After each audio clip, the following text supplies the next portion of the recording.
In the soft dark of an old city, there is often a moment when the stone seems to remember itself.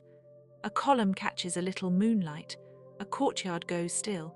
Somewhere beyond the walls, the sea moves quietly, and the streets of Greece or Rome seem to hold their breath for just a while. It is a small kind of magic, not loud or dramatic, but patient, like history waiting in the corner of a room.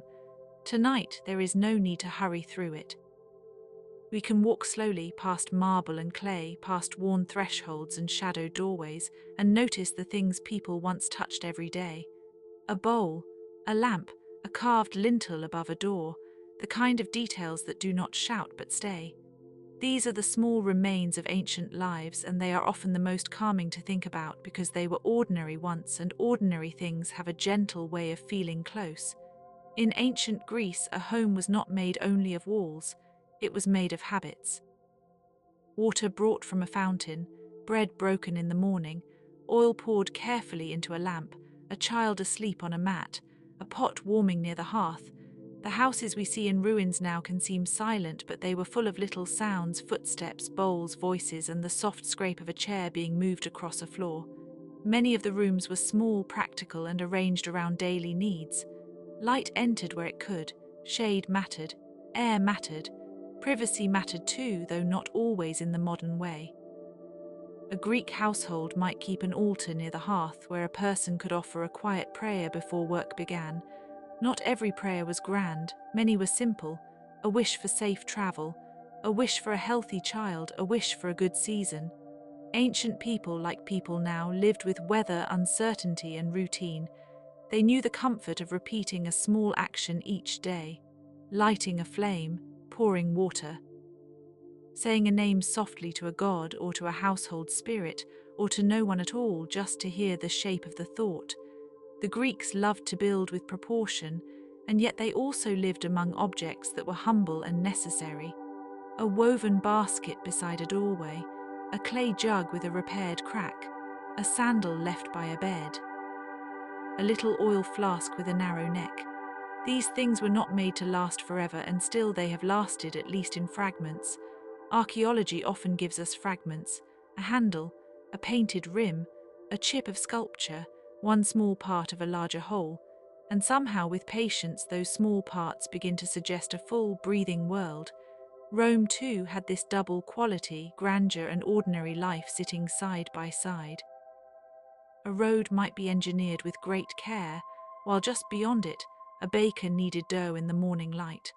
A forum might host laws, speeches, and public business, while a nearby workshop smelled of wool, metal, or fish sauce. The same city could contain ceremony and errands, marble and mud, power and routine. This is one of the quiet things about ancient life that feels so steady to think about. Even in the most famous places, people still had to eat, sleep, wash, wait, and remember where they left their keys if they had keys, or the ancient version of them. Roman homes could be warm and private, but also carefully arranged around display. A visitor might enter and first see the atrium, where light fell through an opening in the roof and into a shallow basin below. That little pool could collect rainwater, a practical solution, and also a beautiful one. The house would reflect the sky in a small domestic way. The Romans liked such designs. They often joined usefulness and elegance without making a fuss about it. A corridor could be straight and efficient. A floor could be patterned with mosaic tiles. A wall could be painted in deep reds, ochres, or blacks that have faded now into softer tones. There is something restful about imagining those colors in their original brightness. Not blinding, not crowded, just alive.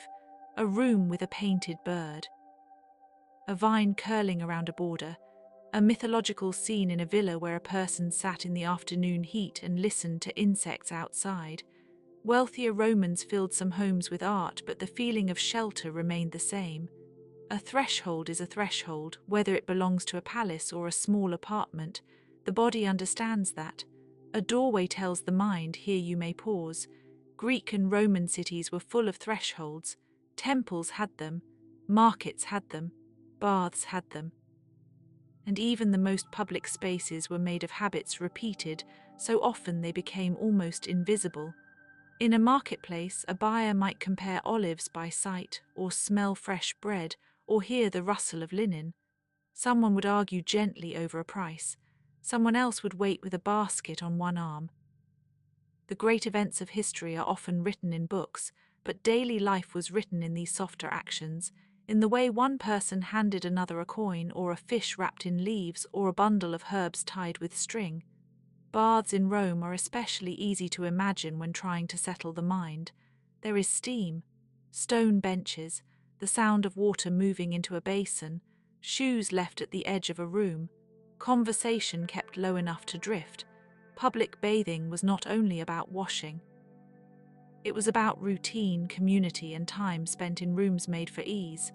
A person might move from cool to warm to hot, then return to a quieter chamber.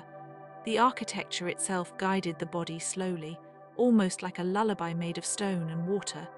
In a city full of noise, the bath could become one of the calmer places.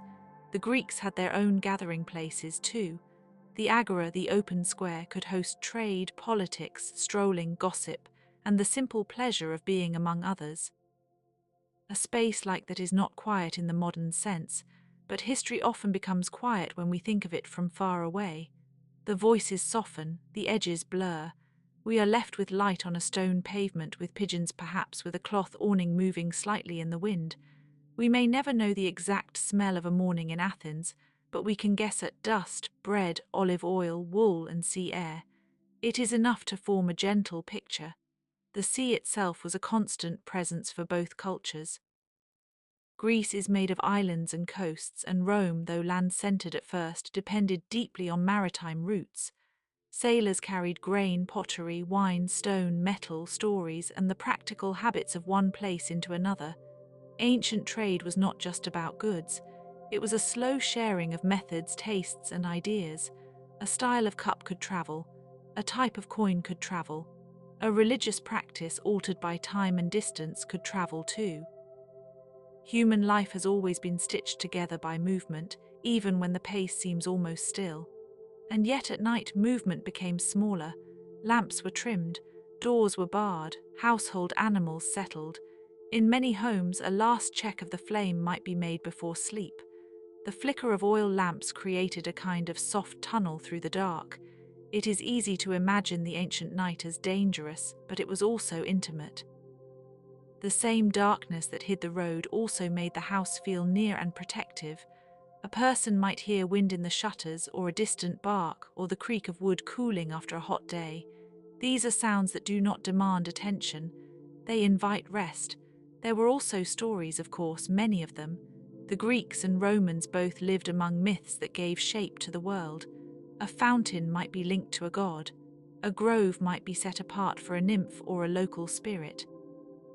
A mountain could be remembered as the place where a hero once passed, or where a god once looked down in silence. But even in these tales, the settings are often simple and earthly. A road, a tree, a spring, a cave. The divine often enters through ordinary places, which is perhaps why such stories continue to feel so familiar. They do not always ask us to leave the real world. They ask us to notice it more carefully. A curious thing about ancient mythology is how often it lives alongside domestic life. A woman might sweep a floor and still leave a small offering at a shrine. A soldier might polish armor and whisper a prayer. A child might learn a story not from a book, but from a parent who told it while preparing a meal.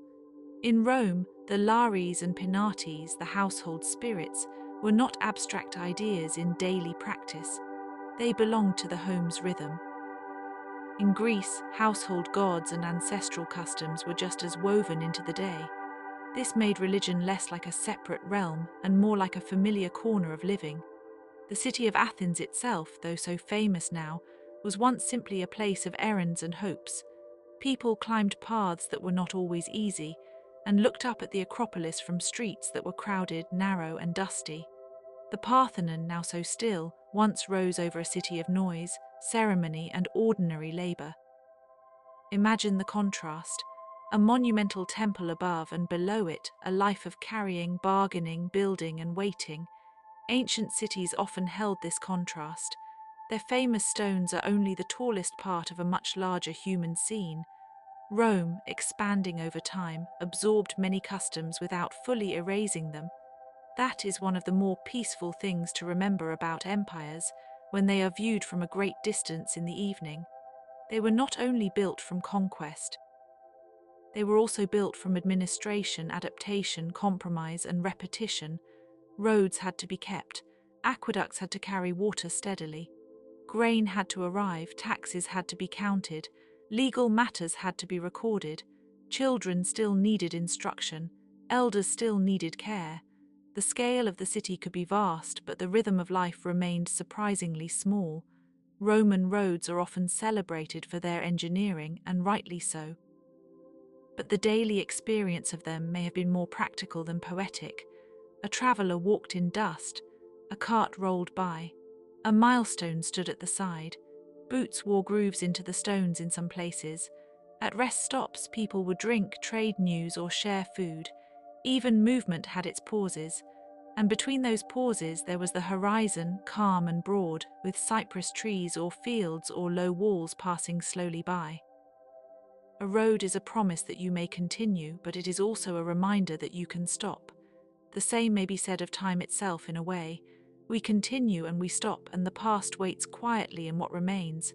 A broken amphora in a museum case, a coin with a worn profile, a mosaic floor with missing tesserae. These are not losses only. They are invitations to imagine kindly. They let us think about the hands that shaped them, the hands that lifted them, the hands that dropped them. A cracked cup can be more moving than an untouched one because it tells us that use mattered more than perfection. There is a tenderness in the materials of antiquity. Clay was common and forgiving. Stone was sturdy and patient. Bronze carried shine. Wood held warmth, though it rarely survives as well as stone does. Textiles, once so important, mostly disappear, and so the ancient world can seem more naked than it truly was. In reality, it was full of fabric. Tunics, cloaks, veils, belts, curtains, coverings, wrappings, sails. The soft things of the ancient world must have formed a great part of its colour and movement, even if they are now mostly absent. We often remember temples, statues, and inscriptions, but not the cloth that moved between them like air. If one listens closely to the idea of history, there are many small rooms inside it. The room of breakfast, the room of market goods, the room of waiting for a letter, the room of arranging hair, the room of sharpening a tool, the room of evening lamps. Ancient Greece and Rome contained all of these, and perhaps that is why they remain so vivid. They are large subjects, but they are made of small repeated lives. A great civilization is in part a collection of habits that lasted long enough to become architecture. In some Greek cities, public life was deeply tied to debate. People gathered and spoke. Ideas were tested. Laws were revised. Yet even there, public argument was only one layer of a broader life. Families still returned home. Craftsmen still worked with patient hands. Farmers still looked to weather and harvest. A philosopher's question and a shepherd's concern could exist in the same world without ever meeting. That is an oddly calming thought. The world has always held many scales at once. Great ideas do not cancel small chores. They simply move beside them. One of the quiet pleasures of ancient history is seeing how practical the people were. They made with what they had. They reused materials. They repaired things. A vase could be mended. A road could be resurfaced. A house could be expanded room by room as circumstances changed. Much of modern life can feel temporary, but ancient life also had its temporary side. Not every building was meant to last for centuries. Not every wall was meant to be admired forever. Many things were made to serve, then be replaced. There is comfort in that honesty. Use, repair, continue, and yet some things do endure beyond use. A temple ruin standing in grass, a theatre curved into a hillside, a forum with a few stubborn pillars. These spaces no longer host the voices they once held, but they still shape the air around them. In the evening, the stones seem to cool into their own silence. Birds nest where speeches once echoed. Grass grows through fractures in the pavement. Time does not always erase neatly. Sometimes it layers. The old structure remains while new life settles gently over it. It may be helpful when drifting towards sleep to imagine not the grandest event but a quieter one, a household courtyard after rain, water beading on stone, a shallow channel guiding it away, a pot left upside down to dry, a cat sleeping in the shade, a servant or family member moving unhurriedly through the space. The Romans were practical about drainage, the Greeks were attentive to light and proportion, but beyond the technical details there is the same simple pleasure of a space that works well, a space that lets the day pass through without friction. Even their food, often remembered in fragments, invites calm thought. Bread in many forms, olives, cheese, figs, lentils, wine diluted with water in some settings, fish near the coast, honey for sweetness, herbs for aroma. Meals could be plain or elaborate depending on the home and the occasion. In the countryside, food was shaped by season. In the city, by trade and access. Cooking pots darkened over hearths and braziers. The kitchen was not always a separate room in the modern sense, but a practiced center of domestic life. The smell of cooked grain, if imagined softly enough, can be as restful as rain. There were also seasons of festival. The calendar was full of observances, some public, some household, some tied to gods, others to the turning of agriculture and weather. Festivals brought movement to cities that otherwise followed routine. Crowds gathered, garlands appeared, offerings were carried, music may have drifted through streets. Yet even festivities had their quiet elements, the waiting before a procession, the folding of garments, the preparation of food, the arranging of space. A festival begins long before the first public moment. It begins in kitchens, storerooms, and courtyards. The ancient world was never entirely still, but it was often paced by patience. A ship waited for favorable winds, a harvest waited for ripening, a legal matter waited for a hearing, a child waited to grow.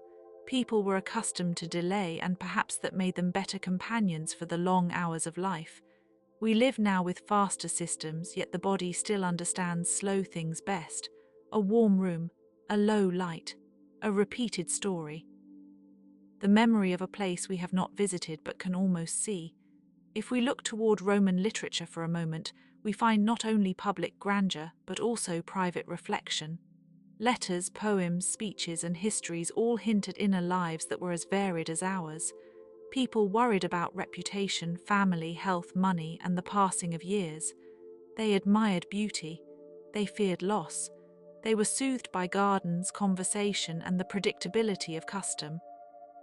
Much of what survives from the ancient, educated world is formal, but behind formality there is always a person trying to make sense of a day. And in Greece, too, there is a strong sense of human scale inside the famous stories. Heroes do extraordinary things, yet they often move through landscapes that feel intimate. A cave, a hillside, a harbour, a palace room, a kitchen. The gods may loom large, but mortals still handle jars, close shutters, and light lamps. This mixture of scale is one reason the old stories remain gentle companions at night. They remind us that the universe can be vast while our immediate task stays small and touchable. Archaeologists, in their careful and patient way, work almost like listeners. They do not demand that the past speak all at once. They brush away soil. They sort pottery. They date layers. They compare styles. They ask what kind of meal was cooked here, what trade passed through this port, what repairs were made on this wall, what child's toy was left near this threshold. The work is slow and delicate, and it reveals something profoundly calming, that human beings leave traces without meaning to, and that those traces can still be read kindly centuries later. A child's toy in ancient ruins can feel especially moving. A carved horse, a small doll, a knucklebone, a marble top, a tiny ship, a little figurine. These are the sorts of objects that remind us the ancient world was not only built by states and generals, but also by children who played, laughed, learned, and grew tired. Their world had bedtime too. It had bedtime stories in some form, though perhaps not always written down. It had mothers and fathers, grandparents and older siblings, and the slow settling of a house at the end of the day. The houses of wealthy Romans sometimes contained gardens, even small ones with fountains, statues, and shaded walks. These spaces were not wild nature but carefully shaped calm. Water was guided, plants were trimmed, paths were planned. It is easy to see why such gardens were cherished. They offered a pause inside the city, a place where the mind could wander without leaving home. Many ancient pleasures were like that, modest and intentional. A bench in the shade, a cup of cool water, a little breeze through an open door. In Greek homes as well, the courtyard often served as the heart of the house, a practical centre that brought air and light inward. Such spaces remind us that architecture can be a form of care. Walls can protect. Openings can soften the day. Courtyards can hold silence without feeling empty. There is something almost meditative in the idea that a home was organized around the weather, the sun's path, and the simple need for a place to gather. The ancients were not designing for endless novelty. They were designing for living, and living in all times includes repetition. Fill the jug, open the shutters, sweep the floor, check the bread, sit down, stand up. These actions are small enough to overlook but large enough to sustain a life. When one thinks of Greece or Rome in this slow way, it becomes less a set of monuments and more a long chain of ordinary mornings. Each morning had its own weather, but the same basic needs returned. There is comfort in that continuity. The sea routes of the ancient Mediterranean linked cities like beads on a string. Athens, Corinth, Ephesus, Alexandria, Syracuse, Ostia, Marseille and the wider network. Each place had its own accent of stone, trade, and custom. A vessel arriving at port carried more than cargo. It carried the scent of another shore, the shape of another market, the memory of another coastline. One could imagine a dock at sunrise, ropes creaking, gulls calling, and workers beginning the day in a language mixed with practical commands. In Rome, the port and the city together formed a larger breathing system. Grain moved in, people moved in, stories moved in. Foreign gods, foreign fashions, foreign foods, and foreign words all found their way into the imperial city. Rome was never entirely one thing. It was a gathering place, and gathering places tend to become layered. That layering can feel busy when studied closely, but from a distance it becomes a soft and fascinating texture, like many pieces of cloth woven into one blanket. The ancient languages themselves had a rhythm suited to recitation, inscription, and memory. Names repeated, titles repeated, blessings repeated, laws repeated, poetry repeated with variation. In a world without digital storage, repetition mattered. What was remembered was often what was spoken often enough to settle into the body. This is another reason old stories feel appropriate for sleep. They echo, they circle, they return to familiar shapes. There were also many places in both civilizations that are now little more than names. Small shrines, rural crossings, inland towns, workrooms, farmhouses, roadsides. These lesser-known places supported the famous centers. Grain came from fields, clay came from riverbanks. Labor came from villages that rarely entered the grand narratives. History is often top-heavy in memory, favoring capitals and temples, but the quiet countryside made the city possible. A field under stars is as much a part of civilization as a Senate house. Roman agriculture was attentive to timing, storage, and the reliable turning of seasons. Vineyards, olive groves, grain fields, and orchards each required specific care. A farmer had to read the weather, know the soil, and accept the gradual pace of growth. Such work is almost the opposite of urgency. One prepares, waits, adjusts, and prepares again. Ancient rural life may have been hard, but it was also structured by a great deal of natural rhythm. The sun rose, tasks began, shadows lengthened, the day closed, then the night softened everything, and in the night perhaps a family gathered briefly before sleep. Not for a grand ceremony, just for a small check-in, a final bit of conversation, a quiet reassurance that the next day would come in its own time. It is easy to imagine a house settling, a latch turned, a curtain drawn, a lamp dimmed, the last ember in the hearth glowed low. Such scenes are simple enough to hold in the mind without strain. They are nearly weightless. The Roman sense of order is often admired, but its emotional life was no less human for being formal. Epitaphs show affection. Letters show concern. Household objects show habit. The same is true in Greece. Dedications in sanctuaries, inscriptions on stones, and the arrangement of grave goods all reveal a desire to be remembered, to be properly placed within the world. People wanted their names to endure, but they also wanted their lives to make sense in their own moment. That desire is still familiar. Perhaps what calms us most about ancient Greece and Rome is not their grandeur, but their closeness. They are far away in time, yet they share our ordinary needs. Shelter, food, water, light, sleep, family, work, and a little beauty. Their surviving ruins allow us to imagine a world where a person once leaned against a wall, paused in a doorway, or listened to rain on a roof of tile. The difference between then and now becomes less sharp when we think this way. Human life remains human life, even when the names of the cities change.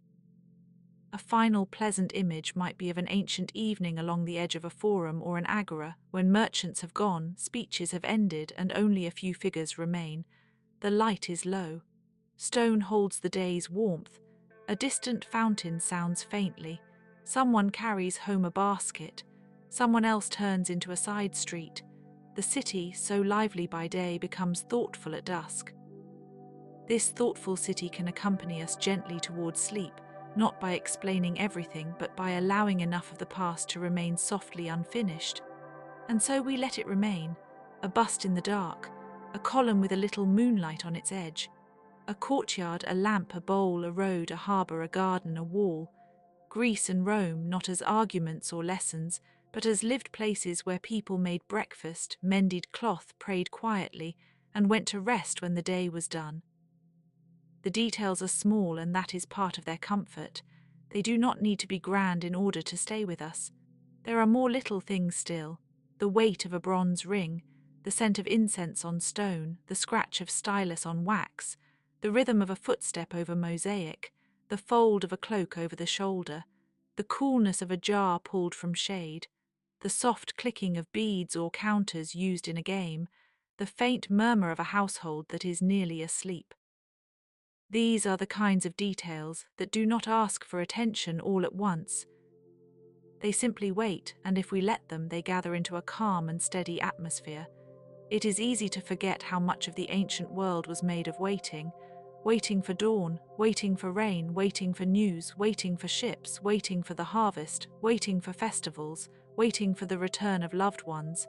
In that sense, the ancients lived with time very closely. They could not ignore its pace. Perhaps that is why their monuments feel so patient now. They were built in a world that knew how to wait. And you, listening now, can also wait. There is no need to hold each detail tightly. The scene can soften, the forum can grow dim, the sea can continue moving in the distance. A lamp can burn lower and lower. A few carved stones can remain in the dark, content to be seen only in outline. Ancient Greece and Rome are vast subjects, but tonight they can be simply this: a calm room of memory, a sheltered place for the mind to rest. So we stay a little longer with the quiet things. A basket of figs near a wall, a school tablet on a bench, a stack of oil jars in a storeroom, a threshold polished by many feet, a statue with a nose worn smooth by time, a broken mosaic that still catches the eye, a road where grass has grown between stones, a harbour where the water presses gently against the quay. None of it rushes, none of it asks for more than a glance. The old world, when approached softly, does not feel vanished. It feels partly asleep, waiting just beneath the surface of the present. There is comfort in that, a kind of continuity that reaches across centuries without strain. The same moon that touched those stones still moves overhead. The same need for rest still arrives each evening. The same wish for safety, warmth, and a quiet room remains. And with that thought, we can let the ancient streets dim a little further, until they are only shapes in the dark, steady and calm, and the mind can drift wherever it likes. The old world, when approached softly, does not feel vanished. It feels partly asleep, waiting just beneath the surface of the present. There is comfort in that, a kind of continuity that reaches across centuries without strain. The same moon that touched those stones still moves overhead. The same need for rest still arrives each evening. The same wish for safety, warmth, and a quiet room remains. And with that thought, we can let the ancient streets dim a little further, until they are only shapes in the dark, steady and calm, and the mind can drift wherever it likes. Perhaps then, it is natural to think of the ancient world not only as a place of great events, but as a place of small movements that happened quietly around those events. Before a battle, there was often a meal. Before a decree, there was a conversation. Before a voyage, there was rope to be checked, water to be filled, sandals to be tied. Even in the most famous stories, there is usually a calm interval before the dramatic moment, and that interval is filled with the sort of details that are easy to imagine when the world around us grows still. In Greece, the sea was never far from thought. It shaped trade, travel, stories, and the imagination itself.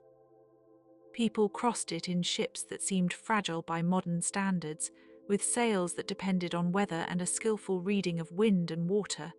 A voyage could be short and smooth, or long and uncertain with delays that might last days. Yet even these journeys had their own quiet rhythm. A sailor watching the horizon, a passenger holding still against the motion, a gull circling above the mast, a bundle of provisions tied carefully shut.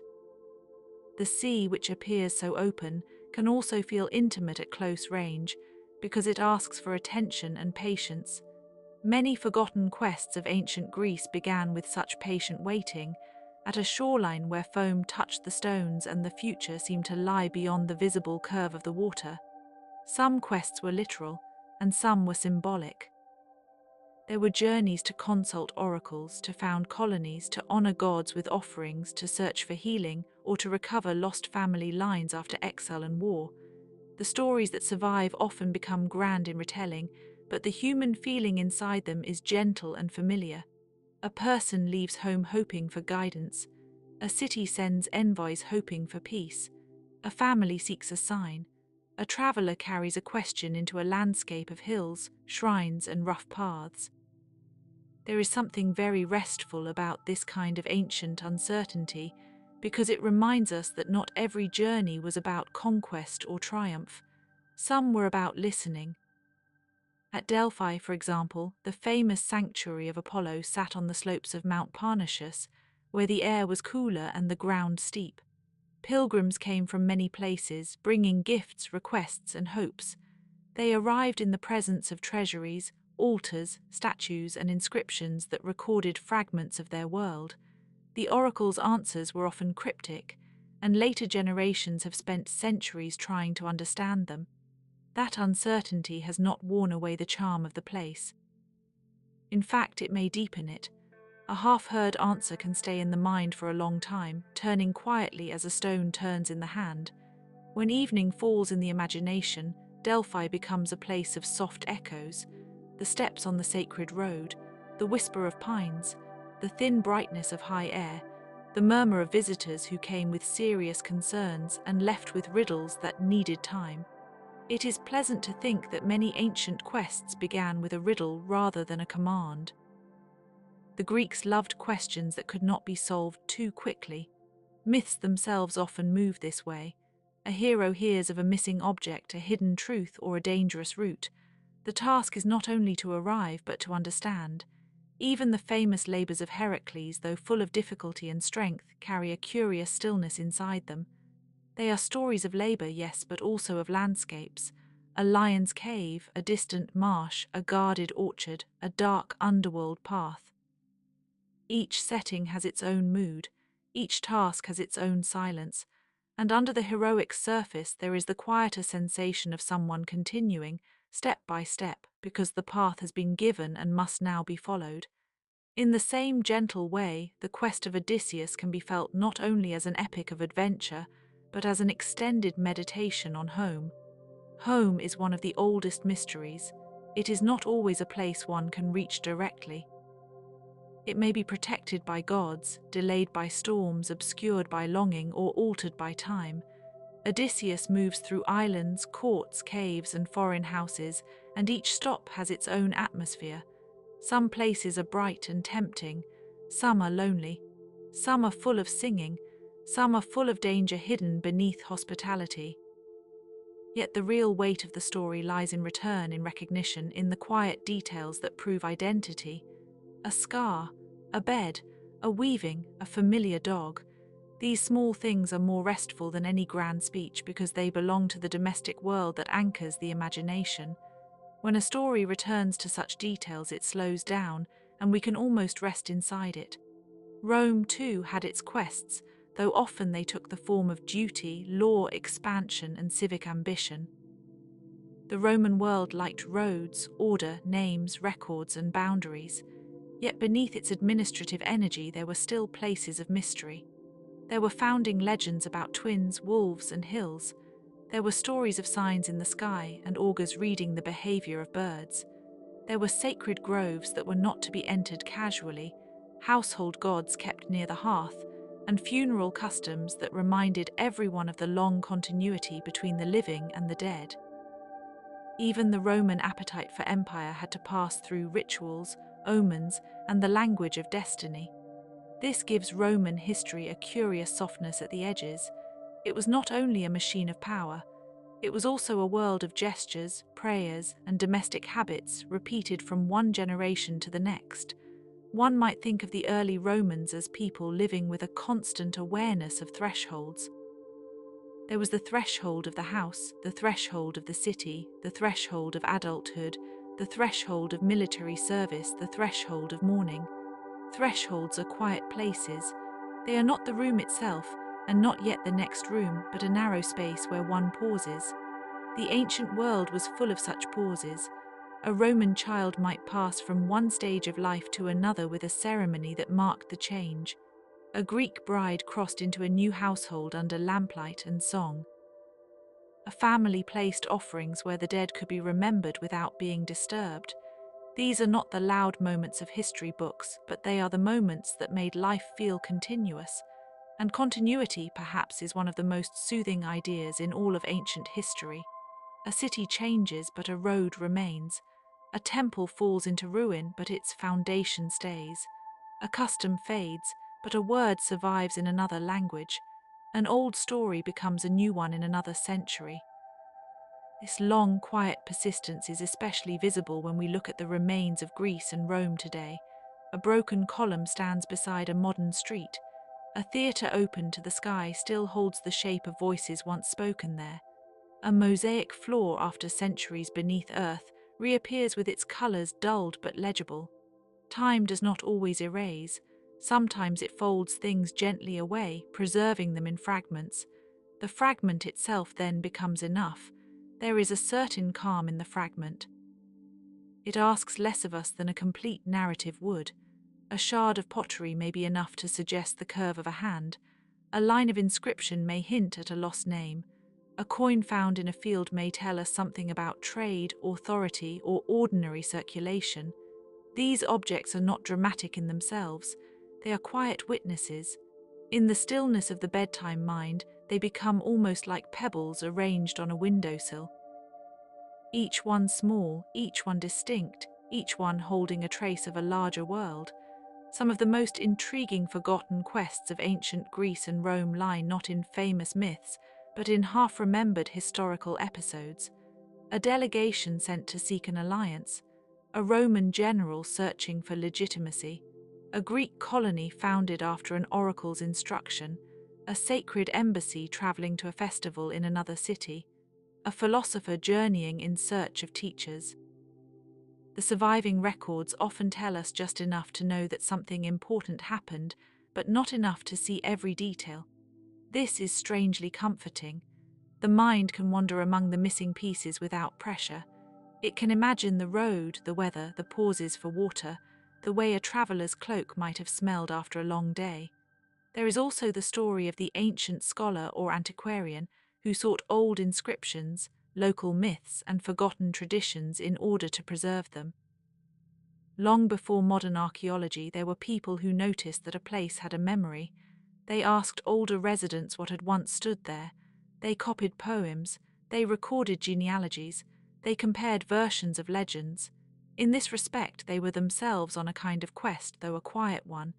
They were searching for traces.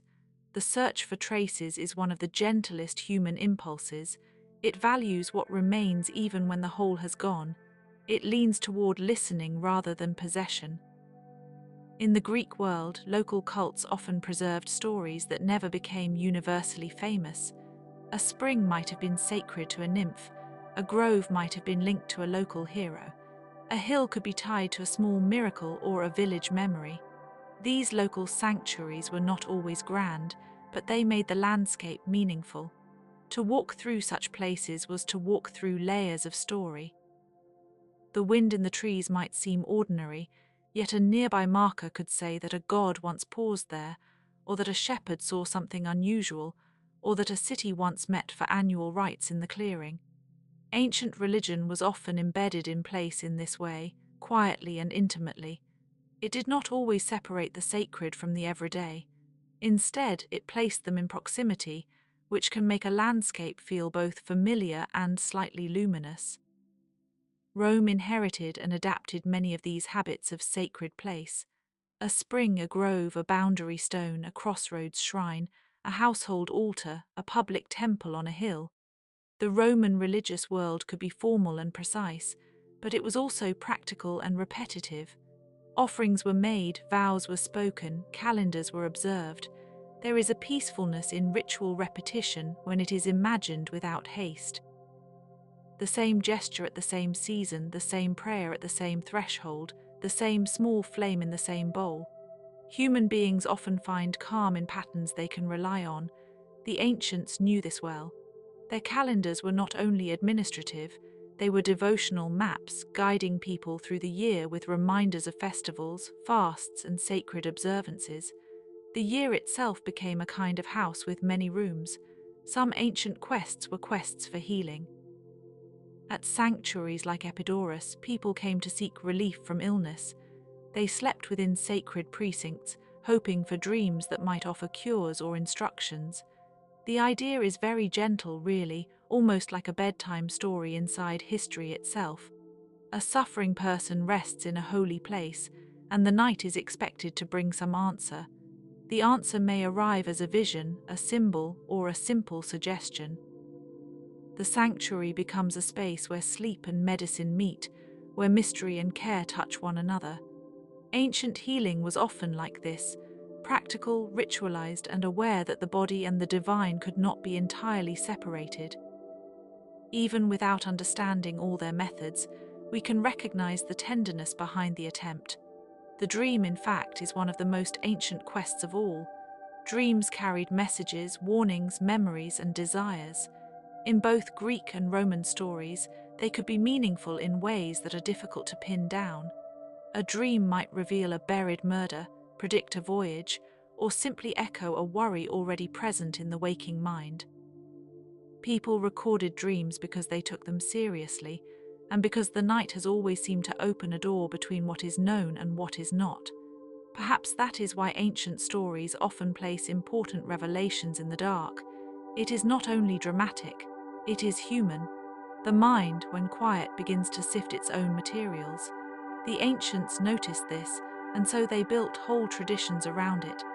There is a pleasure in imagining the scholarly work that later generations did with these traces.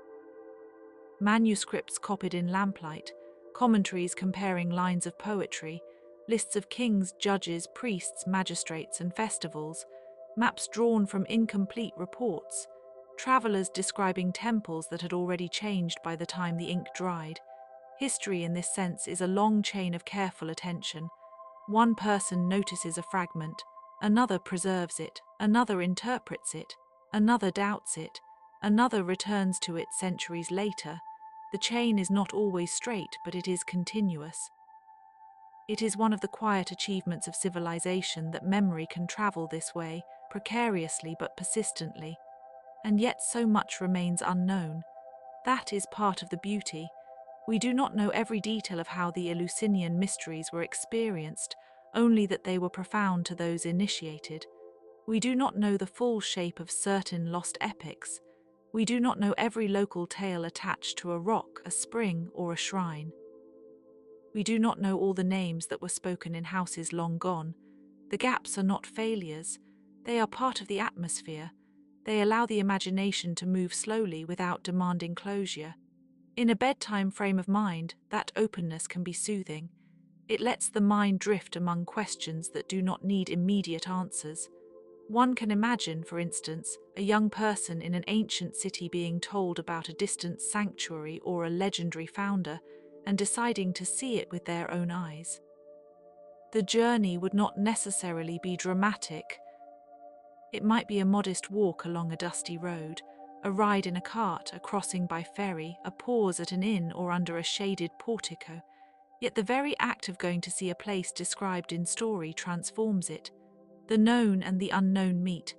The actual hillside appears smaller or larger than expected. The shrine has weathered the seasons. The statue is more worn. The spring sounds different from the tale. The journey then becomes one of adjustment, of learning how stories and places meet without ever perfectly overlapping. This is a very peaceful kind of realization because it mirrors the way memory works in ordinary life. The same is true of Rome's roads. They were built for movement, but they also teach stillness by their very persistence. A road crossing the countryside can look almost meditative in the evening. Stone underfoot, fields beside it, a milestone at the side, perhaps an aqueduct in the distance drawing water toward a city. The Roman landscape was often threaded with practical structures that have now become beautiful because they are partly ruined. An aqueduct arch against the sky, a bridge with missing sections, a paved road with grass growing between stones. Such things invite quiet thought. They remind us that utility and beauty can come to rest together in time. What was once useful becomes contemplative. There is something especially soothing about ancient waterworks, a fountain in a courtyard, a cistern storing rain, a channel leading water through a city. The presence of water makes a place feel inhabited, and in the ancient Mediterranean, managing water was a matter of skill and care. Greeks and Romans developed systems for wells, fountains, baths, and drainage that reveal how closely they observed the needs of daily life. A bathhouse in particular can feel almost like a temple to ordinary comfort. Warm water, a quiet conversation, steam, the scrape of oil and dust from the skin, the slow transition from one room to another. Roman baths were social spaces, but when imagined softly they also become places of rest and restoration. They remind us that ancient people valued ease as much as effort. If we listen to the quieter layers of their world, we find food, which is often the most reliable sign of life. Bread, olives, cheese, figs, lentils, fish, honey, wine diluted with water, herbs in a pot, grain stored in jars, market stalls with produce piled in baskets. Meals were shaped by season and region, but they shared a basic concern with sustenance. Even the grandest banquets depended on practical preparation. Someone had to grind grain, someone had to light a fire, someone had to wash cups. There is a kind of dignity in this, a steadiness that runs beneath politics and myth. Ancient history becomes more restful when we remember how much of it was built on repetitive acts of care. The myths themselves often preserve this domestic scale in surprising ways. A god may appear in a kitchen, a hero may be fed by a shepherd, a princess may be occupied with weaving, a king may sit in silence while a servant brings water. These details are easy to pass over, but they give the stories texture. They make the divine and the human inhabit the same atmosphere. Greek and Roman mythology can sometimes feel vast and dramatic, but it is full of small objects too: bowls, combs, veils, lamps, staffs, rings, locks of hair, sandals, wreaths. The objects are not trivial, they are the means by which stories touch the body. And because they are familiar, they make the ancient world approachable. A forgotten quest might begin with one such object: a missing ring, a stolen horse, a cup to be returned, a statue to be carried to a new sanctuary. A ritual object that must be found before a festival can proceed. In some old stories, the recovery of a sacred item restores more than possession. It restores order. This is a subtle idea and a soothing one. Not all quests are about treasure. Sometimes they are about making things right enough for life to continue. The object may be small, but the effort to retrieve it shows care for continuity. That same feeling lived in many households, where a lost key, a repaired tool, or a mended garment mattered because it helped the day proceed without friction. The ancient imagination also loved hidden places. Caves, crypts, sealed chambers, sacred precincts closed to the uninitiated, tombs, cellars, mountain shrines, underground passages. Hidden places are naturally associated with quests because they invite a search, but they are also associated with quiet. A cave can hold still air. A tomb can hold memory. A cellar can hold jars in cool darkness. A chamber behind a temple curtain can hold ritual objects seldom seen. These hidden spaces remind us that ancient life had private depths not always visible in public stone. What was concealed was not necessarily sinister. Sometimes it was simply protected, waiting for the proper time or proper eyes. Archaeology has given modern people many glimpses into these concealed layers. A house floor beneath another floor, a burial under a later road, a layer of ash from a fire long ago, a workshop with tools still arranged near a wall, a child's toy in a corner, a painted fragment under fallen plaster. Such discoveries can feel almost like waking slowly into someone else's day. Not all ancient quests end in triumph. Some end in excavation, which is its own kind of patient looking. The archaeologist brushes away soil with great care, and the world below appears not all at once but gradually. This gradualness suits the evening mind. It is a way of learning that does not disturb what it studies. The Greeks and Romans also left behind inscriptions that can feel like voices from halfway into sleep. Dedications, epitaphs, civic honors, boundary markers, names of donors, records of repair. These are brief and often formal, but they hold more intimacy than they first appear to. A parent commemorating a child, a freed person recording a new status, a citizen honoring a benefactor, a traveler marking gratitude to a god for safe passage, a builder noting that a wall was restored under a particular official. Each inscription is like a small lamp lit and then left burning across time. It says, in effect, someone was here and cared enough to leave a trace. That is a beautiful idea to carry toward rest.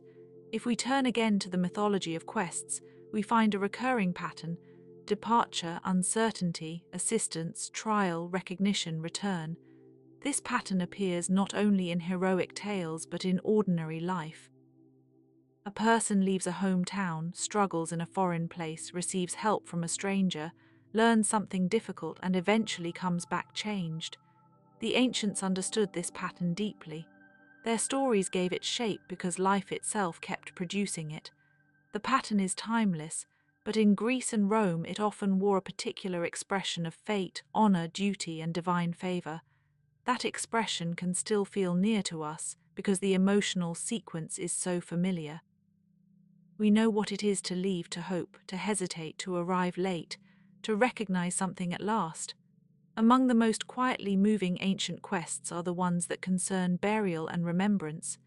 In Greek tragedy especially, the question of how to bury the dead is sometimes the central moral problem. To search for a body, to recover bones, to give proper rites, is a kind of quest that links justice and tenderness. Roman custom likewise placed great importance on funerary rites, ancestral memory, and household remembrance. Tombs along roadsides, inscribed names, ancestral masks in elite homes, annual visits to the dead, these all form a network of continuity. The dead are not present in the way the living are, but they remain part of the landscape of obligation. This gives ancient life a solemn calm. Even loss was made legible through ritual. The roads to sanctuaries and tombs, to markets and harbours, to camps and villas, all belong to an ancient geography of movement. But there were also inner roots, the roots of thought and story. A person hearing a legend might travel inward without leaving the room. A poet might trace an old genealogy. A historian might reconstruct a campaign from scattered testimony. A philosopher might ask whether justice is the same in all cities. A dreamer might revisit a place from childhood that no longer exists in quite the same form. These inward quests are perhaps the most forgotten of all because they leave fewer remains, yet they were surely as real as any road. The mind itself has paths, some of them worn smooth by repetition. In the Greco-Roman world, education often involved memorization and recitation, which created a different relationship to knowledge than modern screens do. A child or student would repeat lines of poetry, laws, sayings, and stories until they became part of the body's pattern. The memory was not merely stored, it was inhabited. This kind of learning can feel peaceful to imagine because it is rhythmic. A line spoken again and again becomes like a walking pace. The teacher, the pupil, the text, and the breath settle into a shared tempo. Even now we can sense the calm of that cadence. It is the sound of a mind being gently furnished. There is also the quiet wonder of ancient craft, pottery formed on a wheel, cloth woven on a loom, metal shaped by heat and hammer, stone cut and fitted, wood joined into furniture and ships. These crafts were essential, but they were also forms of knowledge passed from hand to hand. A craftsman knew how material behaved. Clay could crack, bronze could bend, timber could warp, thread could snap.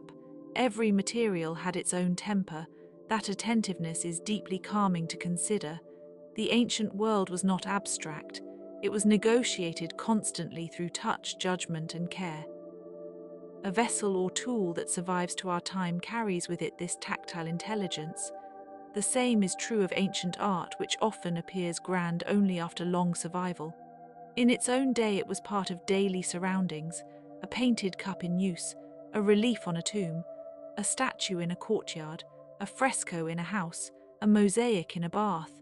The images were seen in passing, in sunlight and lamplight, as part of an inhabited world. Their modern separation into museum spaces has made them feel precious, but their original life was more integrated and ordinary. Thinking of them this way softens them. They become not only masterpieces, but companions to meals, conversations, and quiet afternoons. Perhaps that is one of the best ways to approach forgotten quests too, not as isolated heroic episodes, but as threads woven through ordinary life. A sailor seeking a favorable wind, a farmer asking a priest for interpretation of a sign, a mother sending a son to consult a healer, a magistrate traveling to inspect a border, a merchant following a new route after hearing rumors of a safe harbor, a pilgrim bringing a small offering wrapped in cloth. Each of these movements contains a question. Each question is a quest in miniature. The world of ancient Greece and Rome was full of such modest departures. At times, the ancient world can seem noisy to us because of its wars, debates, and monuments. Yet if we lower the volume, a different texture appears. We notice the pauses between speeches, the afterglow of ritual, the patience of travel, the waiting for letters carried by hand, the dusk settling over roofs of tile and thatch. We notice that people lived much of their lives in conditions that modern speed has mostly erased. News was slow. Distance was real. Weather mattered more. This made every arrival a little more significant and every absence a little more prolonged. The effect is not sad necessarily. It is simply spacious. There was room for anticipation. And anticipation itself is a quiet form of hope. Many ancient quests depended on it. A city expecting an embassy, a family expecting a son, a commander expecting reinforcements, a pilgrim expecting a sign, a sick person expecting a dream, a lover expecting a return. The ancients knew that waiting is not empty time. It is time charged with possibility. In bedtime terms, this is a comforting thought. Not every pause needs to be filled. Some pauses are where the world gathers itself. The ancient Mediterranean also held many languages, accents, and local customs. Greek was not one thing, nor Latin one thing. Regional speech, foreign influence, and changing usage all shaped how people communicated. This multilingual reality created a dense but intimate world of translation. Merchants negotiated meanings, diplomats chose words carefully, travelers picked up phrases, colonists adapted to new surroundings. Even religion changed as gods crossed borders and acquired new names or attributes. The quest for understanding in such a world required flexibility, and flexibility is a gentle skill.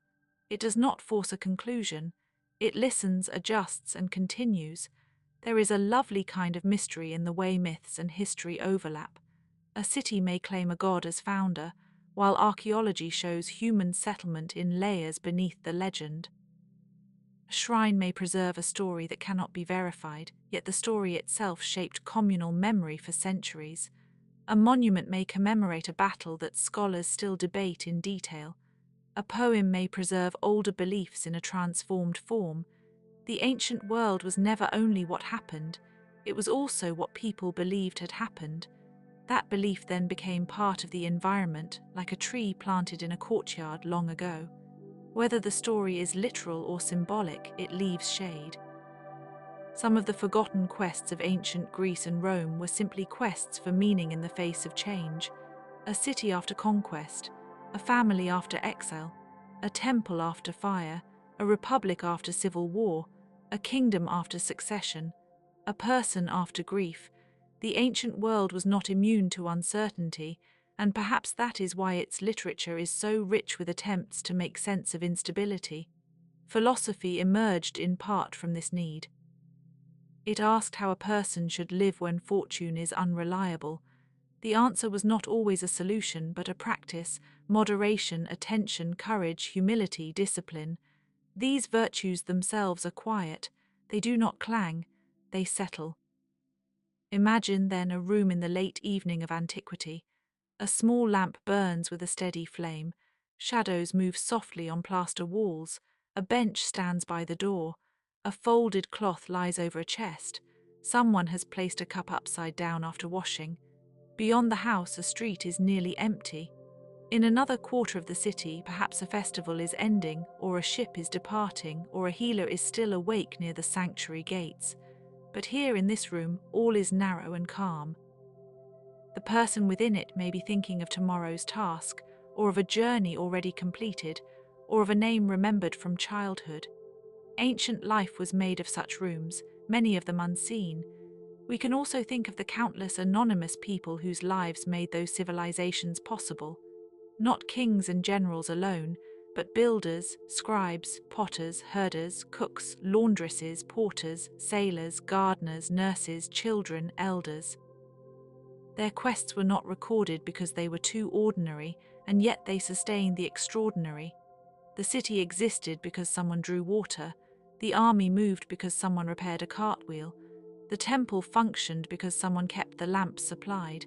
The poem survived because someone copied it. The road endured because someone cleared it. In this quiet recognition, history becomes kinder. It becomes less about spectacular moments and more about shared endurance. And endurance, too, can be restful when imagined gently. Not strain but persistence, not force but continuity. A wall remains standing through seasons. A ritual continues through generations. A story is retold by another voice. A recipe survives in altered form. A family keeps a name. A route across the sea remains useful because sailors remember it. The ancient world was held together by these repeated acts, many of them almost invisible. They are easy to overlook, but they create the sense that civilization is not a sudden invention, only a long and careful maintenance. There is perhaps no need to resolve the mysteries that surround ancient Greece and Rome. The lost quest, by its nature, does not always end with the object found or the question answered. Sometimes the value lies in the searching itself, in the way the search reveals a landscape of human intention. A road, a shrine, a harbour, a tomb, a forum, a house, a mountain path, a shoreline at dusk. Each place has witnessed people setting out with hope, and each place in its own way still holds that hope quietly. The stones do not speak loudly, but they keep the shape of passing, so we let the scene remain simple: a Greek hillside under evening light, a Roman road fading into distance, a sacred tree rustling faintly, a harbour with a few masts at rest, a courtyard where a child's sandals have been set aside neatly, a shelf with oil lamps waiting to be filled, a fragment of myth resting beside a fragment of history, a question suspended in the air without urgency. The mind can rest among these things as if among familiar shadows. The lamp, if we stay with it, grows a little dimmer. The water in the cistern is still. The page is folded back. The gate is shut. Somewhere very far away, a temple bell or a market sound or the call of a night watch has already softened into the dark. The ancient world does not disappear all at once. It thins gradually, becoming atmosphere, and atmosphere is enough. It allows us to dream without strain. In that dreaming, perhaps we carry one last quiet image, not a battlefield, not a triumphal arch, not a throne, but a small road at the edge of a vineyard with olives dark against the sky and a single figure walking home. The figure is ordinary and therefore close. The figure knows the way. The figure does not hurry. Above, the first stars are appearing one by one in the kind of sky that has looked down on many forgotten quests, many returns, many evenings of relief. The path is familiar, the night is kind, and so the story can rest there in the gentle half-light between memory and sleep. Greece and Rome remain nearby, not as remote civilizations needing mastery, but as old companions of the human imagination. Their quests are dimmed but not erased. Their mysteries are softened but still alive. Their cities lie in ruin, yet their habits of waiting, hoping, building, and remembering continue in the quiet ways we live our own days.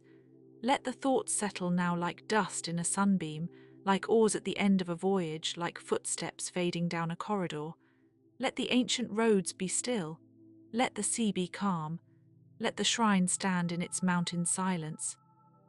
Let the lamp burn low and then lower still. And as the last details drift apart, may the mind feel only comfort in the spacious dark, while the forgotten quests of ancient Greece and Rome remain gently with you, and then slowly, very slowly, fade into sleep. But even as the story fades, it is pleasant to remember that the ancient world was never only made of great names and famous deeds. It was also made of small intentions, of private errands, of quiet searches that never found their way into marble. Somewhere, a potter may have been trying to match the colour of a vessel already broken in transit.